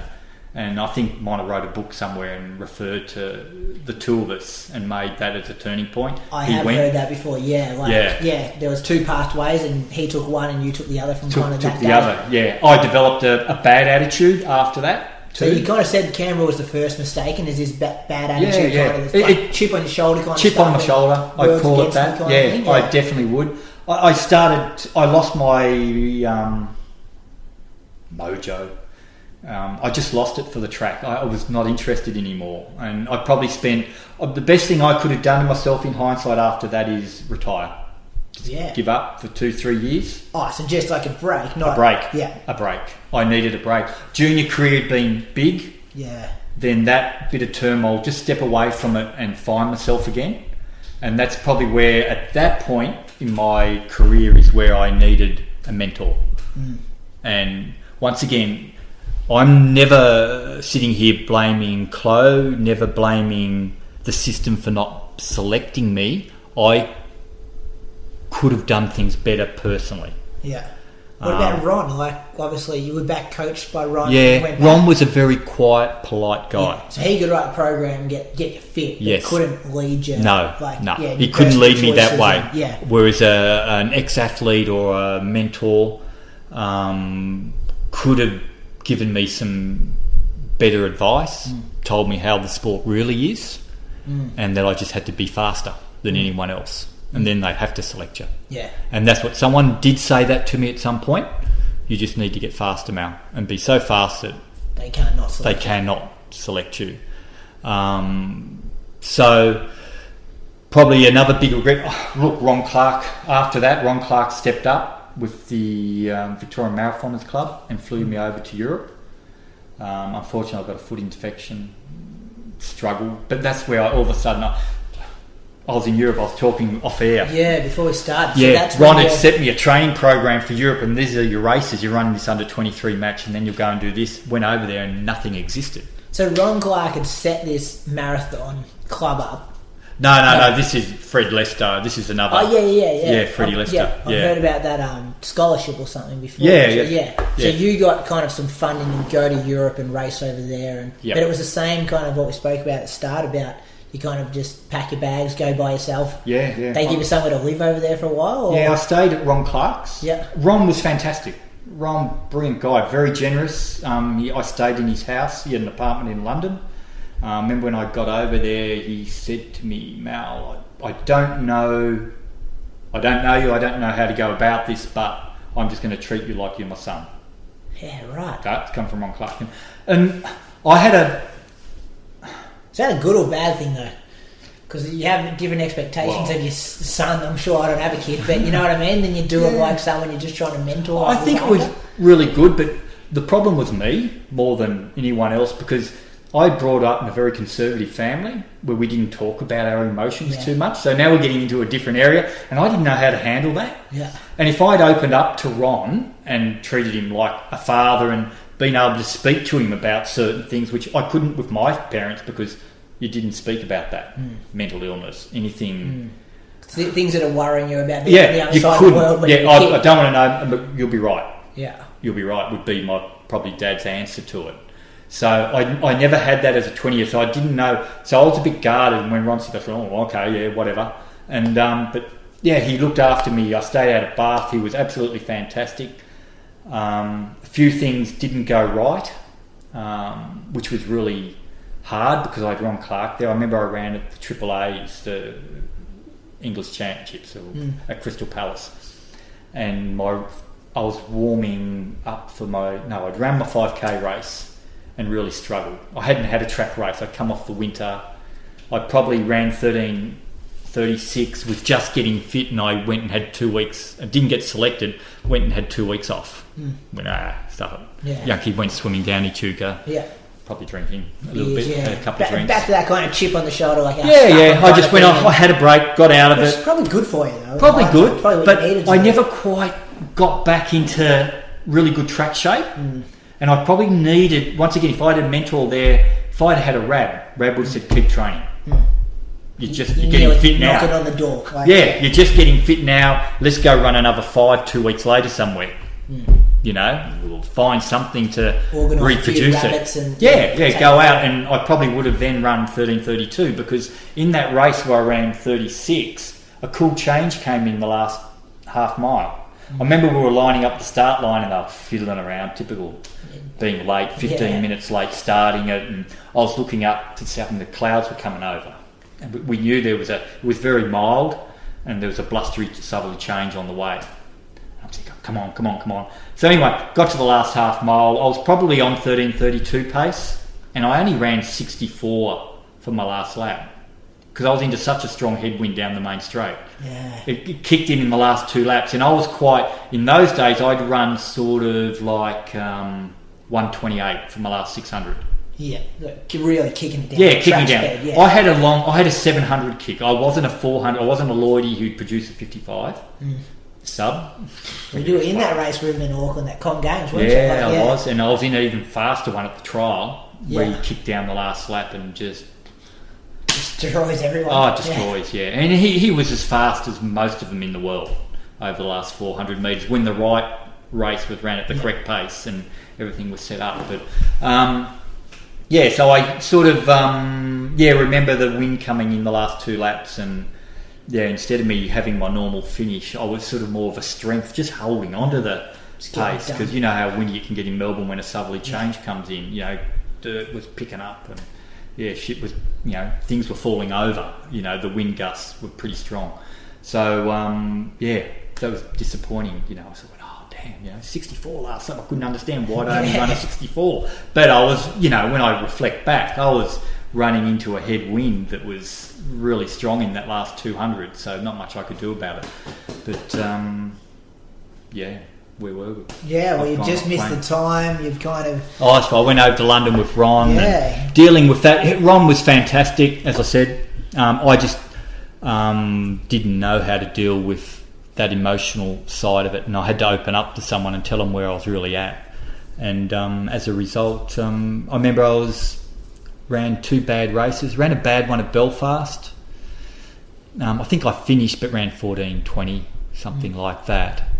But so that's right. After the Triple A's race, someone stole my spikes on my warm down, and I only had the 1 pair of spikes.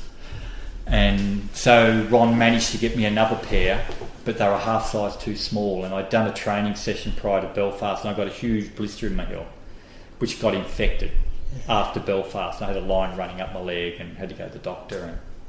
But that's why I ended up coming home. But going back, I ran Belfast, and what I probably didn't realise there was that I was having a really good race, but I just got a bit disorientated because I went through probably the 1500 in 4 minutes, and I was like 30 metres behind Mark Nino, who would run 27:30 in those days, an American.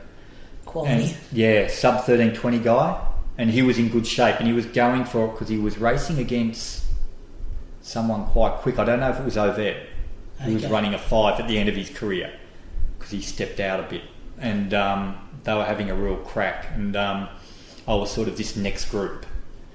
And so I felt like, I didn't realise what I was actually on way back here. I was still probably on sub 13:30 at 6 laps, but got a little bit lost in the head in the race and fell off. Goes back to what we spoke about, like racing overseas, about every time you race in Australia, you're kind of controlling that front pack, and now here you were in a second pack, and all of a sudden you're not motivated because you think you're not. You think you're off it, yeah, and you don't realise how fast you're actually running, but you're still on good tempo. So that's just maturity. I had no one. I remember warming up for that. I had no one to talk to.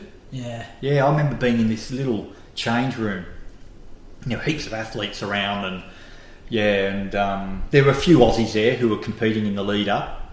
But, they were, Jane Fleming was doing something else and blah, blah, blah, and she had her coach. But I had no distance running coach there, no one to say, hey, Mal, how are you feeling? What do you think? It was very isolated. And your partner or wife at the time, were you married yet? Kez was gone. Still in Australia? Still in Australia. I remember Ron said to me, if you run well, I'll bring Kez over. Yeah, because he had a similar thing. He met his partner quite young. And they had kids early, from what I can understand. and that's why he stopped running during his mid-20s and did his account, did whatever, and then came back at 20s, later 20s. Yeah.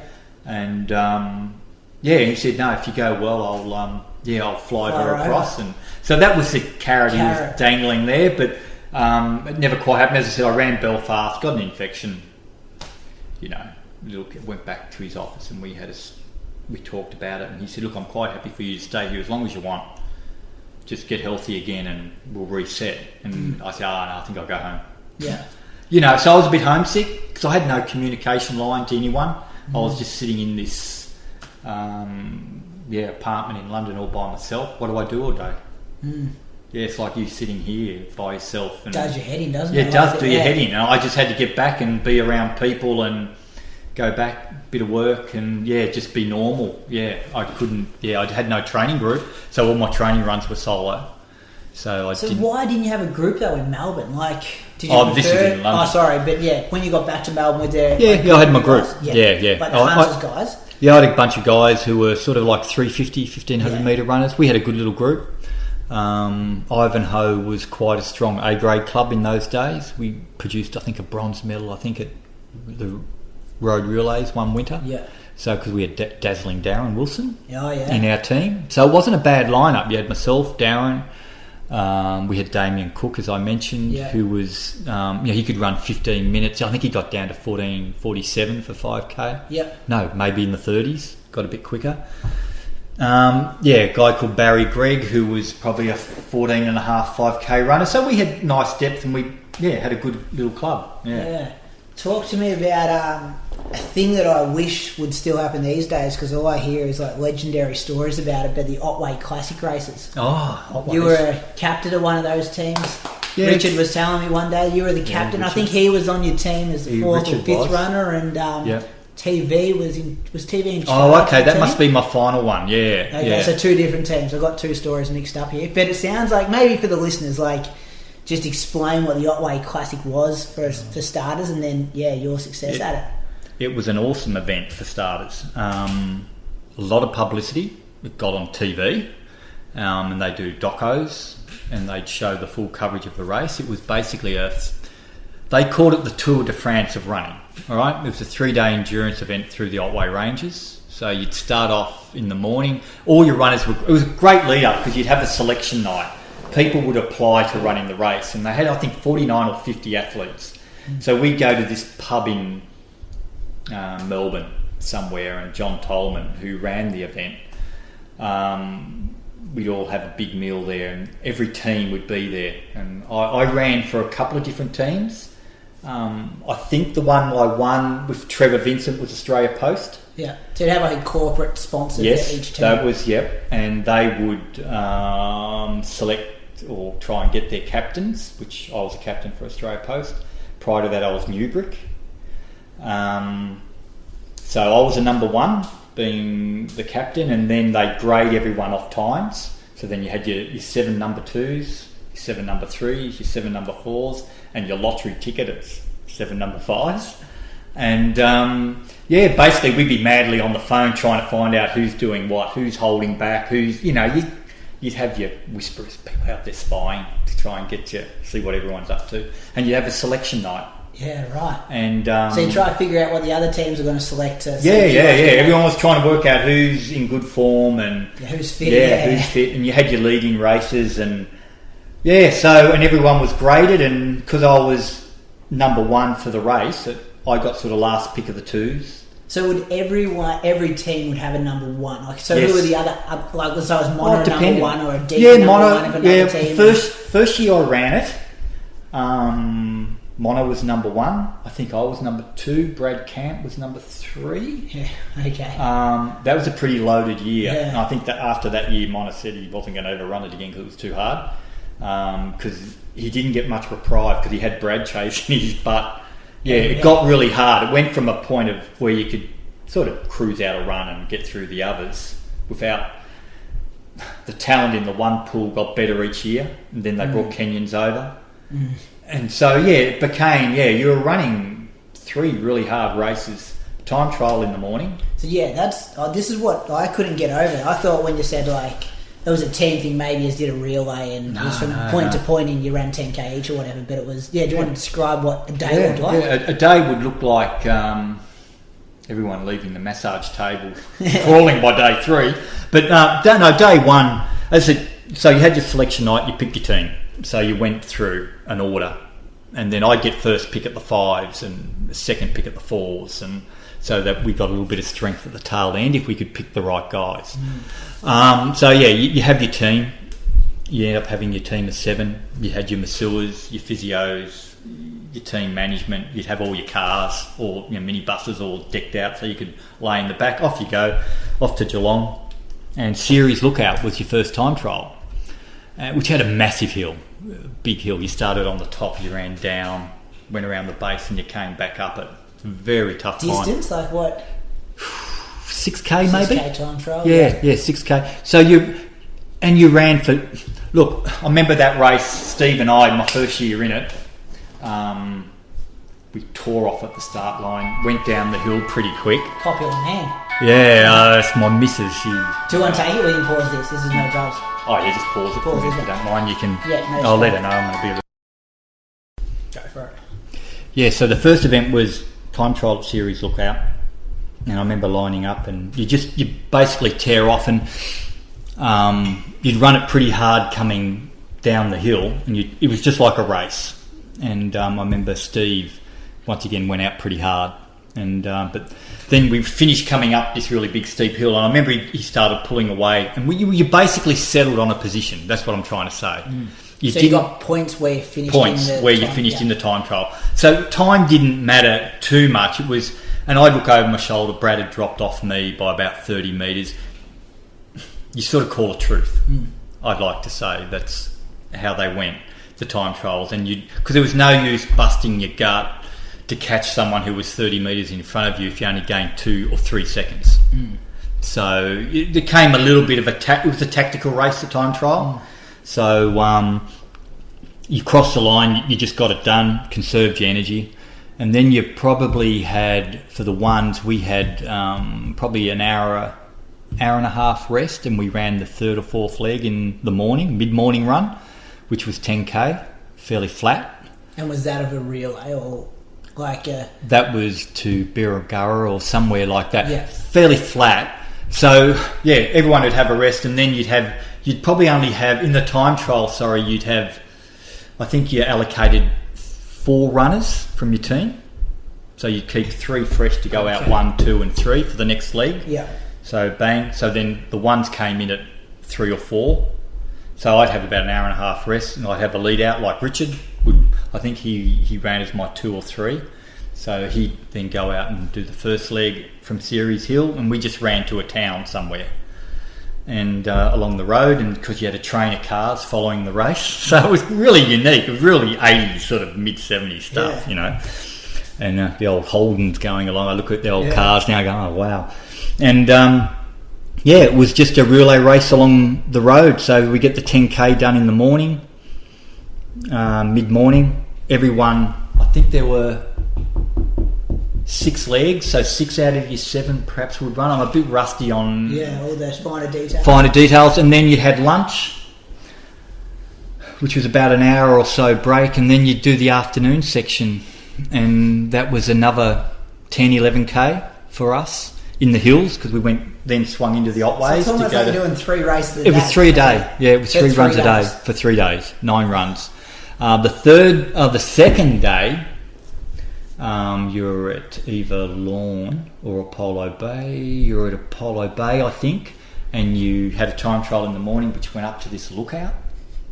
Which, I mean, I'm not kidding. You couldn't. Your chin had hit the road in front of you, and a lot of the guys walked the hill, which is too steep, just too steep. And the ones ran it, but once again, we sort of get to that, and you get to a certain point where. I think I remember Steve coming down the hill, and I was sort of at the turn point to come down. I thought, oh, you're right. Yeah. I wasn't going to try and challenge him on the flat. Yeah. Coming home, I was thinking I've got another run to do in an hour and a half, which is hilly again, because you're going through the Otway range, so everything was undulating to hilly. So sounds brutal. It was very brutal. The next day was sort of like a 6K time trial. The legs were a bit shorter in that afternoon. They were like that mid-morning. It was only about 7K. And then the afternoon it was 8.8 was the longest one, which I did, which took you into Colac. And the next day you'd wake up and you could just walk.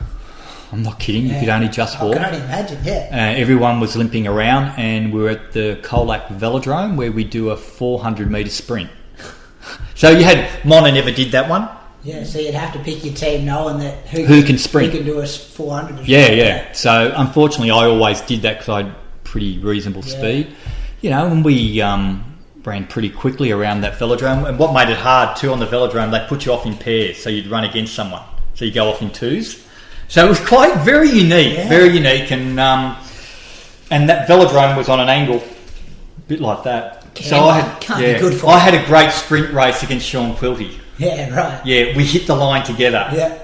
And Sean fell over and actually grazed himself up a little bit. It's probably on the highlights somewhere on a package somewhere along the line. But Sean and I ran pretty quickly that morning. And then after that you had a short break and you probably had another 8K and pretty much again the same in the afternoon. And obviously was there a bit of money in it? For your team? There was money, Otherwise you guys wouldn't be rocking we wouldn't run it, no. Look, I got appearance fee to run. And Australia Post would say, hey, we want Mal on our team. Money at getting him on the team. Yeah. Generally I'd be approached by somebody, you're interested in running again this year, and I go, what's the deal? How much? Sorry. But it was important. I had a young family, so for me it just became a race that I knew that month, I was going to have X amount of money coming in, and whatever the team didn't matter too much because most of it was appearance fee. Okay, yeah. So I just sort of took that, and it was a hard way to earn your money. Really, if I had more common sense, I would have been better off focusing on something else. But I wanted to win it. Yeah. And my first year we had the team to win, but one of our athletes broke down on the first day during a leg, and we lost 7-8 minutes. And I remember I tried to I'd run the time trial in the morning, I'd run the third leg in the morning, and then I tried to do the lead out at lunchtime.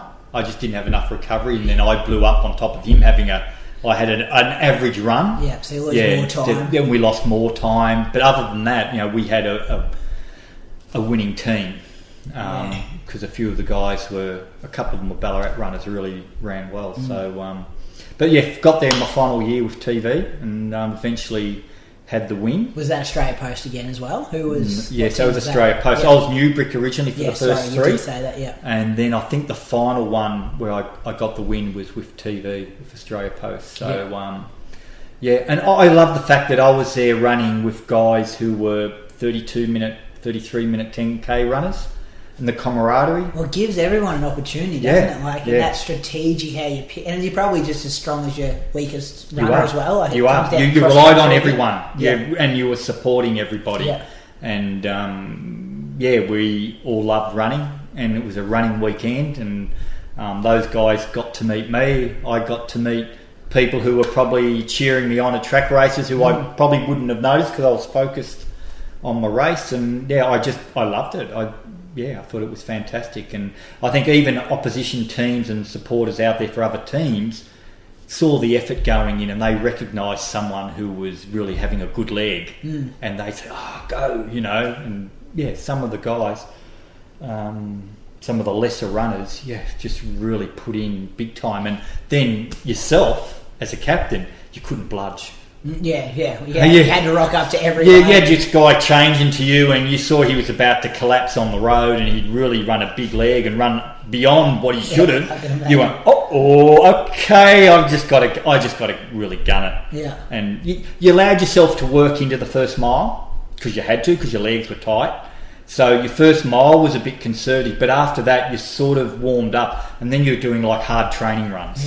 Yeah. You ran hard without being at 99%, but you were there. You were on the edge. You knew you'd worked. Yeah. So the tail end of your career was more focused towards the marathons. Did you run? Was it 5? I think Twin Cities, London, Tokyo, the world champs with the DNF and then Gold Coast. Is that it? Yeah, that's probably Is that the rap sheet? Yeah, for the marathons? Yeah, that's it. Look, and it's a bit all over the place, isn't it, when you look at the results?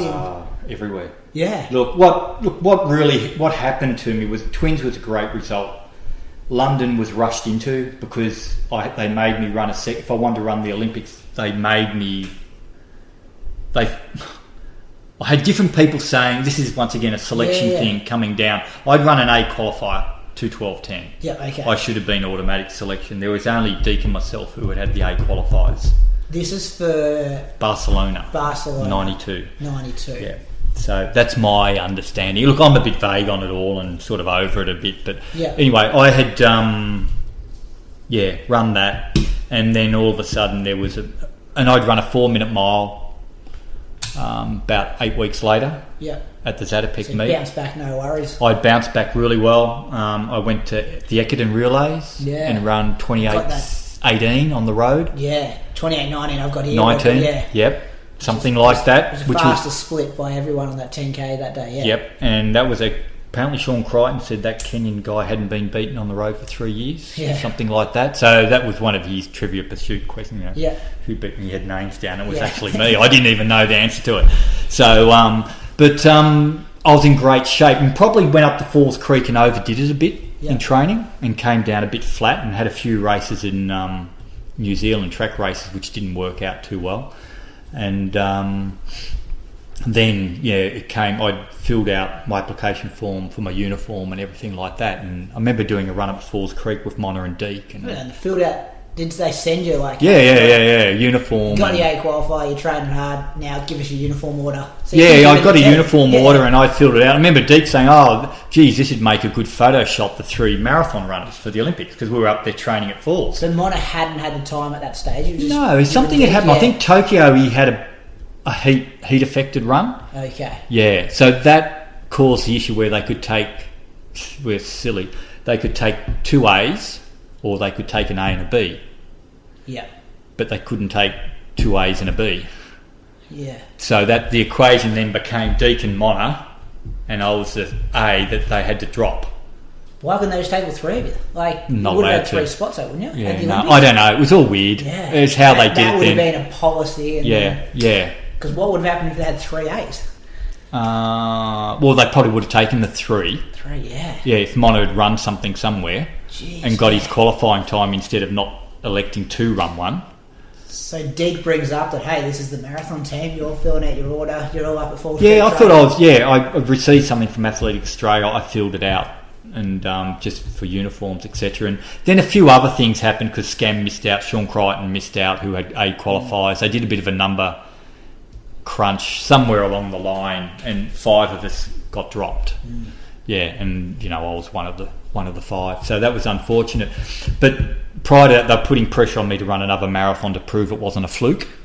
Okay. Use and I said, well, how do you fluke? I thought that was a bit rude. I think that came from halfway split, I think it came from Tony Benson, which is disappointing because he was a 5K runner who'd run the Olympics. He'd got his chance. And was he in a selector at the time? He was involved somewhere in Athletic Australia. I can't quite recall what his role was. Messy. It was. I was sitting in London in the hotel room 2 days before, and I was being told you have to run 2:10. No, you have to run 2:11. You have to.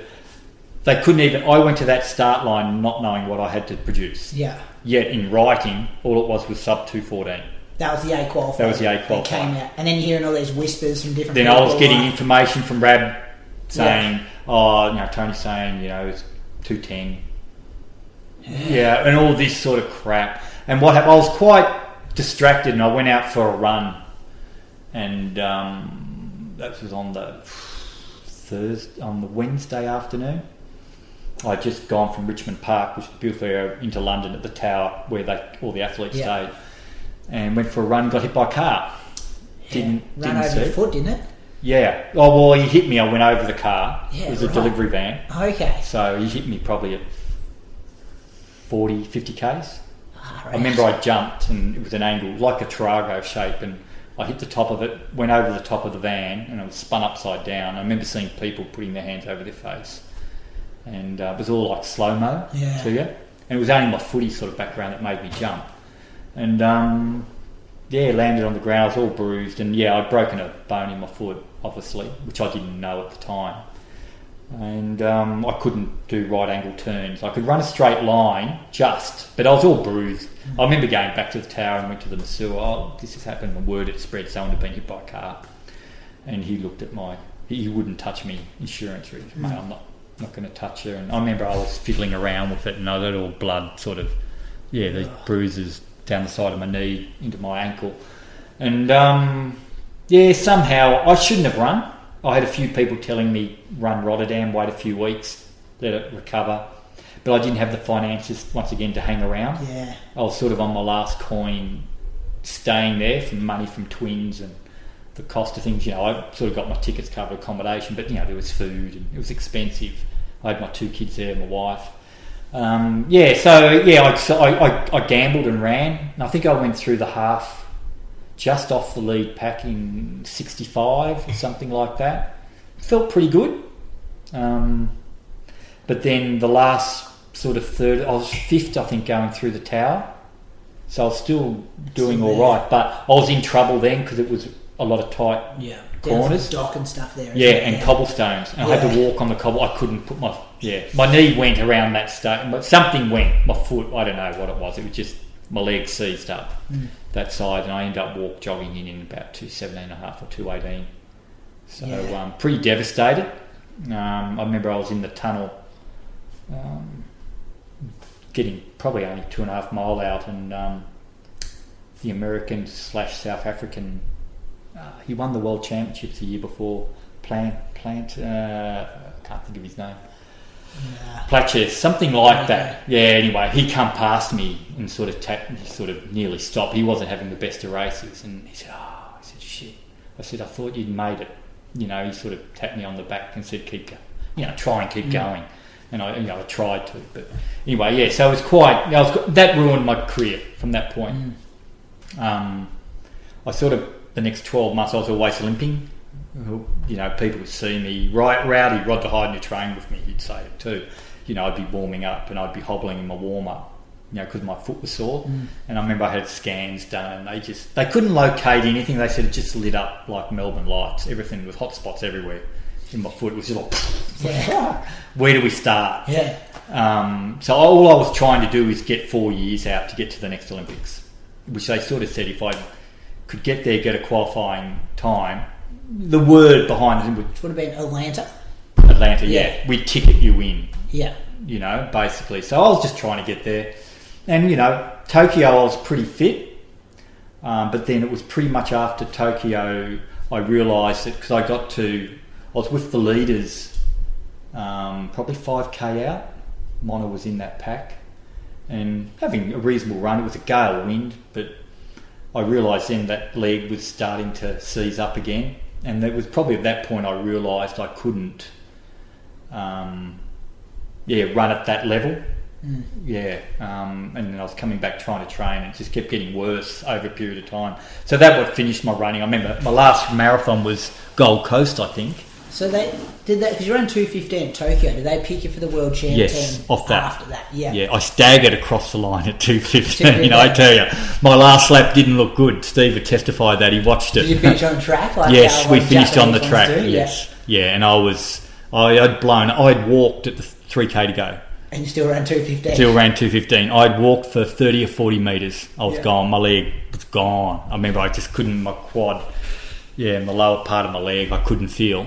And I took a bit of a walk to try and just shake things out. That's all and there was a water tower, and I sort of wet myself a bit, and so 2:15 with a walk. And then you go to those world champs, kind of similar story, like try to get the body right, don't pass up an opportunity, tick a box with selectors, kind of showed a bit of faith in you, and just injured going in again? No, I wasn't injured going in. I got food poisoning. Oh, right. Tabbouleh. Yeah, I brought from Safeway. Safeway. In Australia before before I went, and really got violently sick. It was sort of like 2 weeks out from it, and it was questionable whether I should have gone over because it was a very humid run. I had this half marathon in Japan, but once again, it was my parents' fee was pretty good, And I said, I'll go over and do it. And I sort of ran 64.5, but it really drained me. And I felt flat right through the whole run. And I just never regained my form. And I went over to Europe, in Germany, to run the half. And I remember getting to the training camp where we were staying, and I was talking to Rab on the phone somehow. It must have been a phone call. I couldn't even run a 3-minute K. Yeah, okay, just no energy. No energy. I was flat. I was gone. And probably my biggest mistake then, I didn't open up to the doctor. I should have got some vitamin B injections or something. It could have been something really simple to make me feel better. Now, I was still carrying my foot injury, but I learnt to carry that. Pain threshold, I just handled it. Yeah, that became the normal thing. Like, I just worked with it. Okay, I got a sore foot. It hasn't folded over yet, And, I was just flat. Rab knew I was in trouble. I knew I was in trouble. I probably shouldn't have run it. I probably should have just packed my bags and come home. But I lined up, and it was a really hot, humid day. We had a thunderstorm or something before the race. I remember steam was coming off the road. Yuck. It was yuck. For a marathon. It was yuck. And I ran very conservatively because I thought I was just trying to finish it. But I got to about the 10-mile mark, and I just didn't nut it out. I knew I was going to struggle, and I was running next to Steve Jones. And we had a bit of a chat, and I remember him asking, I asked him, we had a little conversation. He sort of said, "How you feeling?" I said, "Shit." I'm in trouble. And he said, "Just try and hang on, just try and work through it." We had typical marathon stuff. Yes, you go into a bad patch, be like, "This isn't a bad patch. This is I started in a bad patch." But I couldn't get my head around that at the time, so I just sort of stepped off at that point. It's a hard thing. I remember talking to Rab about it, and it was the beginning of running marathons in the heat. What's the right thing to do to yourself? Punish yourself and just finish, where you could cause sort of other damage, or do you just step off and wait for another day? It sort of brought that, and I don't know. It was a personal choice, I guess. Me looking back, I probably wished I gutted it out, perhaps. I don't know. I still couldn't give a clear answer of what yourself, if you were caught in a really hot marathon and you didn't feel good at the 5-mile mark. Because it could wreck you for 2 or 3 years or for ages. And I remember hearing stories from guys telling me, I was gone after 5K. And I used to think at the beginning of my career, how could you be gone in a marathon after 5K? Well, I was gone after 8. Well, they say, getting to the start line fit and healthy is half the battle. And that's why those people are gone at 5K. And I would say to anyone running a marathon, if you're not right, don't run it. Especially if you're gunning for a time. Yeah. If you're not gunning for a time and you're saying, I just want to complete the challenge of running 26K, well then, and you haven't quite had the foundation, well, just run very conservatively through the first half, 2/3 of it, and you'll probably run into a bit of form and fitness as long as you're healthy. But if you're unhealthy and you've had a heavy cold or anything like that within the final 3 weeks, and that cold's taken energy from you and you felt pretty flat and you're battling to find your form in the last 10 days coming into it because you're doing sessions and not feeling right, you're better off just skipping it and waiting 8 weeks, find something else to do. Yeah. And then the last one at the Gold Coast, 2:14, back close to the PB, but... Yeah. I'd learnt to run...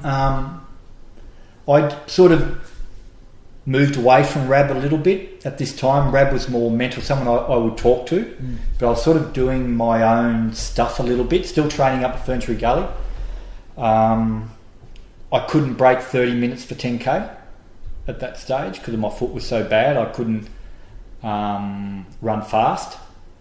Okay, I could fall back on my heel at a slower pace, like 3:07 per K, 3:08, 3:09, and be comfortable enough, but I couldn't go.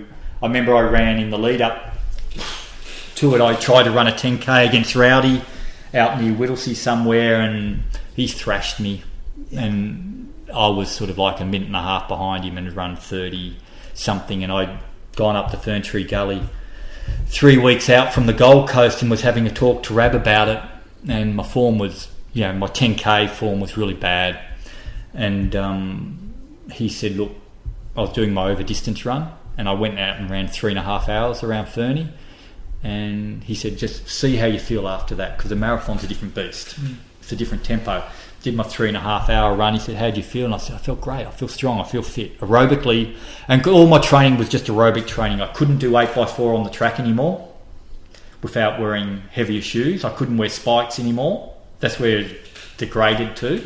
I was just doing a lot of tempo runs. So just going out and running for an hour at a constant pace, comfortable pace, steady pace. That was my variation, and just mixing it up that way. I couldn't do Monters Fartlek anymore because I couldn't get up on my toes. Yeah, right. So just strength stuff, like just strength. It was just purely everything was just aerobic tempo running.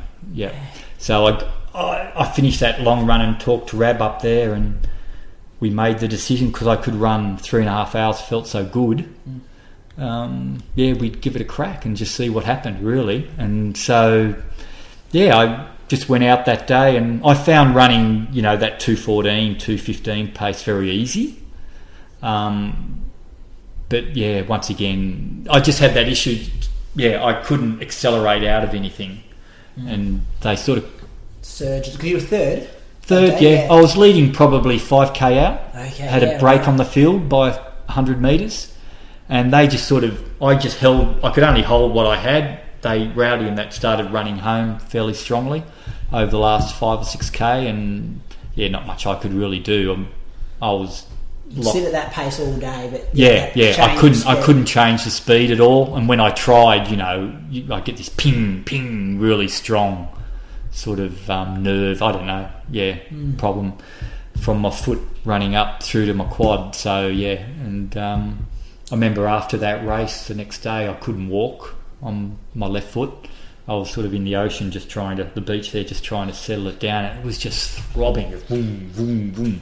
So that's what I had after most training runs or anything, So and then it broke down. That was a good run. I was really proud of that run because I finished it. I thought that was a really solid performance, and that gave me a ticket to Tokyo for the trial, or to Japan. They were holding a trial for Atlanta, and that's why I had to run it. But then I went probably 8 weeks later. I broke down. I did my first track session for ages because I was feeling really fit. I felt really strong after that, recovered really well, and I jumped on and did a track session at Essendon with Maya, Julian Painter. We had a pretty good pack doing 8x4. Yeah, some good names. Yeah, and I put my racing flats on, but I remember in my warm-up, Steve came over and said, "No, you all right?" Because I was hobbling. I said, "Oh, yeah, just my foot's a bit sore. It'll go."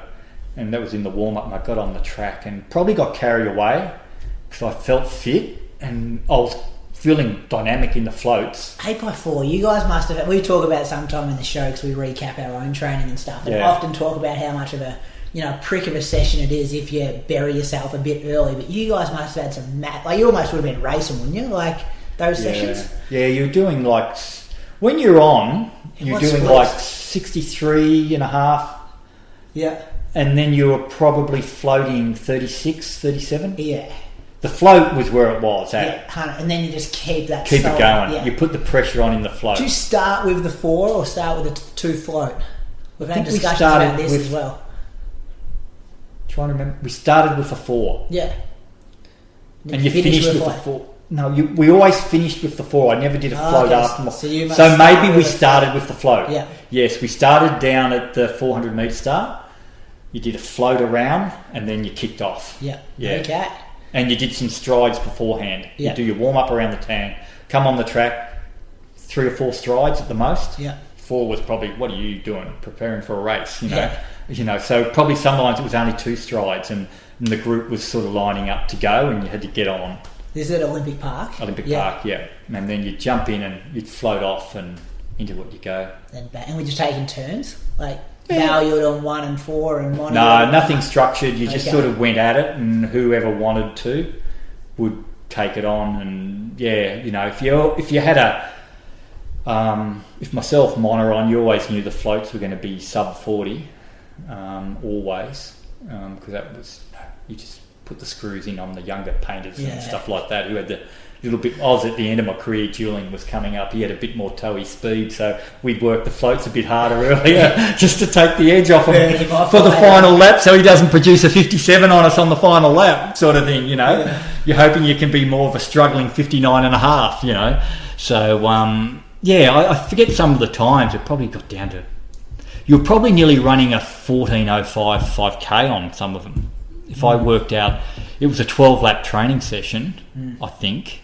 Yeah, so sometimes I produced... K. I produced times of like 13:31, 13:32. Because do you guys always used to say whatever you're doing that quarter session is your like current 5K shape? Was that you got a pretty indication. You were fit. Yeah, aerobically. Because to me it was a really sustained session. Yeah, and that's the only way I really knew how to run it. Sort of when I first got involved with the pack, and I was first exposed to that session in AIS as a young kid, and I struggled. Yeah. Because I did it with Gerard Barrett.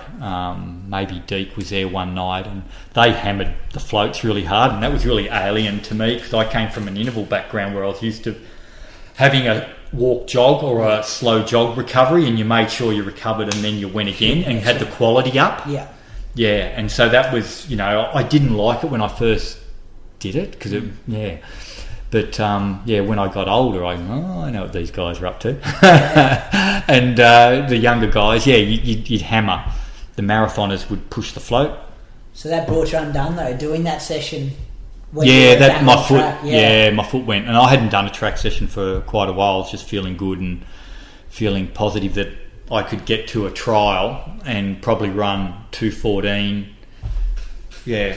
Knowing I knew how to manage myself then. I'd worked around things and seen a way around the problem I was facing, and but then it just went. I mean, I don't even know how I drove myself to the sports medicine clinic after that because I had trouble pushing my foot down on the clutch to change gears, and I pulled out halfway through. It was just like a shooting pain. I felt like my hamstring ripped. There was just this explosion in my foot going up my leg. Yeah. And I remember Rab saw me. All of a sudden I was in the main straight and I just pulled out to lane 3 going, down, and it was just boom.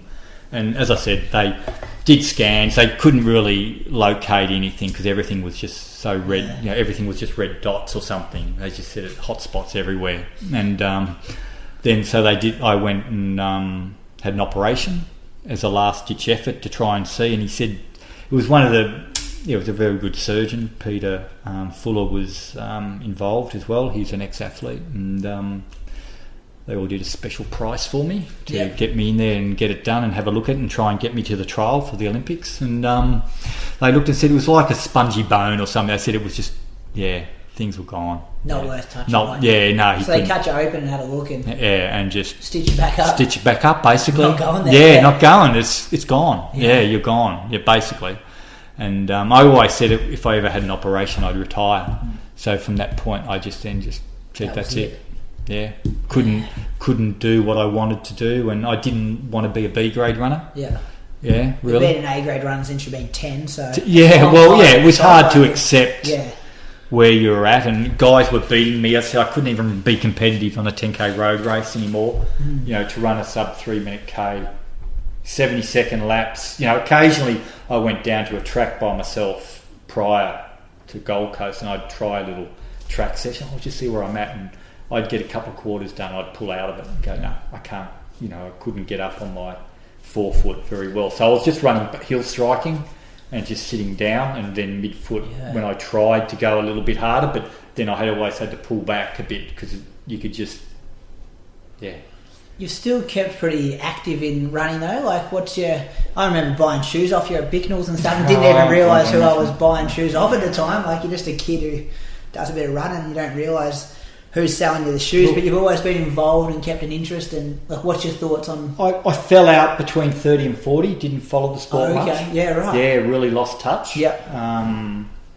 Can you remember that Brooks development squad? Remember we started that? Yes, that was when I first started to get back. Come back into it. Take a little bit of interest. So, and because I was had a small business which we got out of and went to fell somewhere for a little short term at Bignells, and got involved with sporting goods again, and that's how that came about. And I thought I'd like to try and provide some gear for some young people. It was almost that mentor role that you were probably missing when you were a kid, wasn't it? That's how I saw it back in probably 98, 99. 99 it started, I started to think of mentoring and just not so much coaching, but just talking to people and giving them advice and sort of guiding them. And I've sort of followed that track, and, you know, I've spoken to, you know, a handful. I haven't got that deeply into it yet, but, you know, I do a little bit with Andy these days. We meet and have coffee a bit and chat quite a bit. Keith Livingston as well. Do you guys, three of you guys catch up? Is it? Oh, probably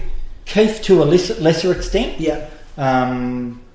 But I only just had coffee with Keith just recently. He's an interesting guy. Yeah, he'd be good for the podcast too. Actually, you have some good stories about training and He's very much a Lydiard fan because he's written that book. Wrote the book, about it, which is quite popular. And, you know, I'm a big supporter of, now I have time to sit back and read and study, etc. I'm a big supporter of what Lydiard did, mixed in with a little bit of interval training.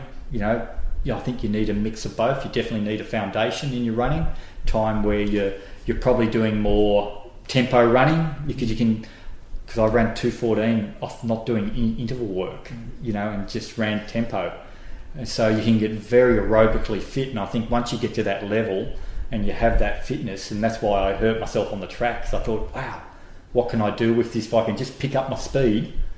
Yeah. And then it went snap. But I think then you can blend it with a little period of 6 weeks of some good quality track sessions, and you could probably do anything from, you know, 1500 up to the marathon. Yeah. Because it is an endurance event, isn't it? Like, if you're strong, you're fine, yeah.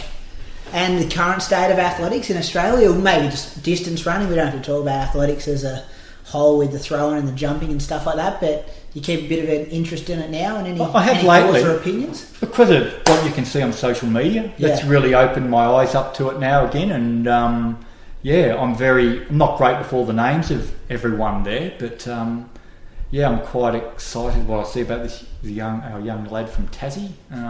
Stewie McSwain, yes. He's run well, isn't he? Yes, yeah. I said I had coffee with Andy the day before he beat Ryan Gregson. Yep. In Europe in a 1500. Oh, yeah, sorry, we're going back a while now. Yeah, going back, and I sort of said to Andy, I said, I reckon I wouldn't be surprised if he wins that, you know. You can just tell his build-up and the self-belief. It was a mile, wasn't it? A mile or something. Yeah, that was it. Yeah, and then, of course, you know, the next day I'm sitting there watching it, and he turned around and won, and you could just see him, you know. It's, as I say to Andy, because he's got his cross-country trial coming up, you know, it's all down to self-belief. Yeah, if you have that inner belief and the correct attitude, you can do anything, and especially when your fitness is right. So, and that's where he's at the moment. He's indestructible. He'd be out doing training runs, just feeling like Superman. So, and I think it's absolutely great to see, you know, we've had Mottram.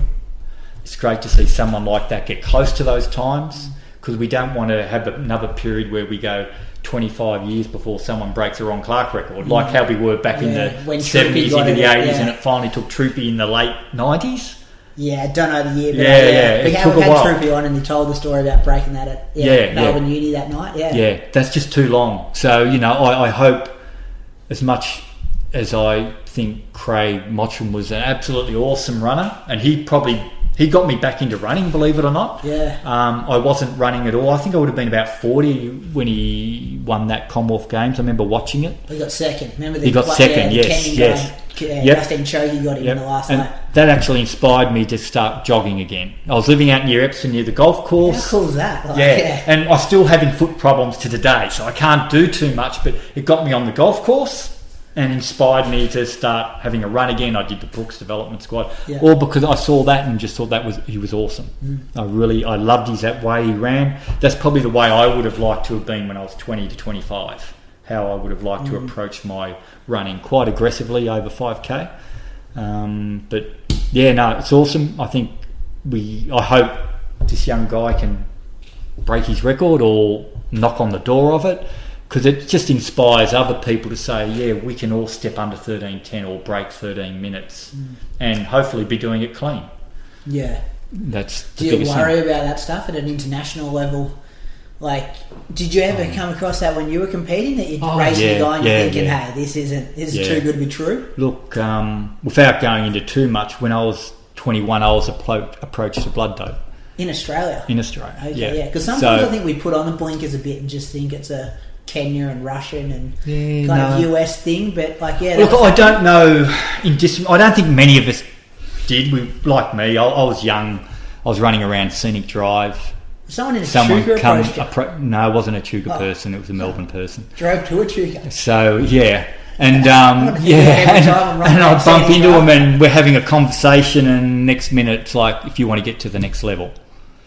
You know, and that was probably some of the problems. I had a mixture of problems at that young age, and then when you get that input, you sort of go, oh, well, you know, this is not what I thought the sport was. But I don't... Look, Mona never did, I never did, Pat Carroll never did. You go through the names of Deek never did, you know, were clean. So that's probably something good. But, it's not, no doubt it was... You could access it if you wanted to. Did you get tested regularly? Yeah, I was tested a lot. Yeah, I was tested a lot. I always felt the system over-tested distance runners because they didn't want to test some of the sprinters, you know. Okay, yeah. You know, and we were like, yeah, we're testing. Look at the volume, you know. Yeah. So, I got tested quite a bit. I remember I was at Echuca once, just on, might have been Christmas break or something like that. And I got a phone call. I had to go up. They wanted to test me. Where are you? I said, well, I'm in Echuca. Well, we need you at Olympic Park today. And I was like, well, I'm not coming up. You know, I'm on holiday. And I said, you know, and they end up giving in a bit and said, well, we'll get you Monday or Tuesday. I said, yeah, I'm happy to come in on Tuesday because I'm doing a session. So, yeah, I came in, got tested on the Tuesday. But, yeah, you know, and that was pretty terrible. I never liked it. You had to drop your pants down around your knees. Yeah, so it was all urine there? Urine, not blood. Not blood. It was just urine tests, yeah. So, look, I would have been happy for blood. I wish they brought in blood testing in my era. Would have probably got a lot of the Europeans who were, you know, doing other stuff. So, yeah. But anyway. Beautiful, Mel. Well, I don't know. I've got a whole list of things we could have spoken about, but maybe we can do a part 2. And yeah, we can do. Yeah, well, I'll be back in Bendigo a bit, and you're just around the corner somewhere, I'm sure. And thanks again for your time and. Yeah, all those kind of things. And you still do a bit of jogging with your daughter. You guys knock over a few fun runs together, I've noticed on Facebook. Yeah, we do. We enjoy doing sort of challenges. Yeah, so she's gone off into bodybuilding at the moment, so she's doing that. So she's pretty strong at this stage. So yeah, look, at the moment I've been having a little bit of foot troubles again. So you know, I'm sort of just back running sort of like 3 miles. 5k. I went for a run this morning, Caruso. Went for a swim afterwards, but just did 4k. So I'm just nursing my foot at the moment, and thankfully New Balance give me access to pretty cheap shoes. So I've got to keep the shoes up. So I've got that cushioning there. So and I go to the gym, and I quite enjoy doing a lot of strength work. Yeah, as I get older, maintain a bit of body mass. So mixed between going to the gym a few times a week, a couple of very short jogs at the moment. You never know, my daughter might turn around and say, I wouldn't mind doing this in 12 months. And I'll go, and then I'll just, increase things for 3 months and try and get across the line. So that's how it goes. Beautiful, mate. Well, thanks again for your time. I'm sure the listeners will get so much out of that. And thanks for being so open and honest with all those stories and stuff. And we really appreciate it. All right, thank you. The Eva Air Sunshine Coast Marathon Festival is back and better than ever on Sunday, August 3rd. Take on the first ever single lap marathon on the Sunshine Coast, or choose from the half marathon, 10k, 5k or 2k. Entries are filling up fast, so don't miss your chance to be part of the fun. Sign up now at sunshinecoastmarathon.com.au.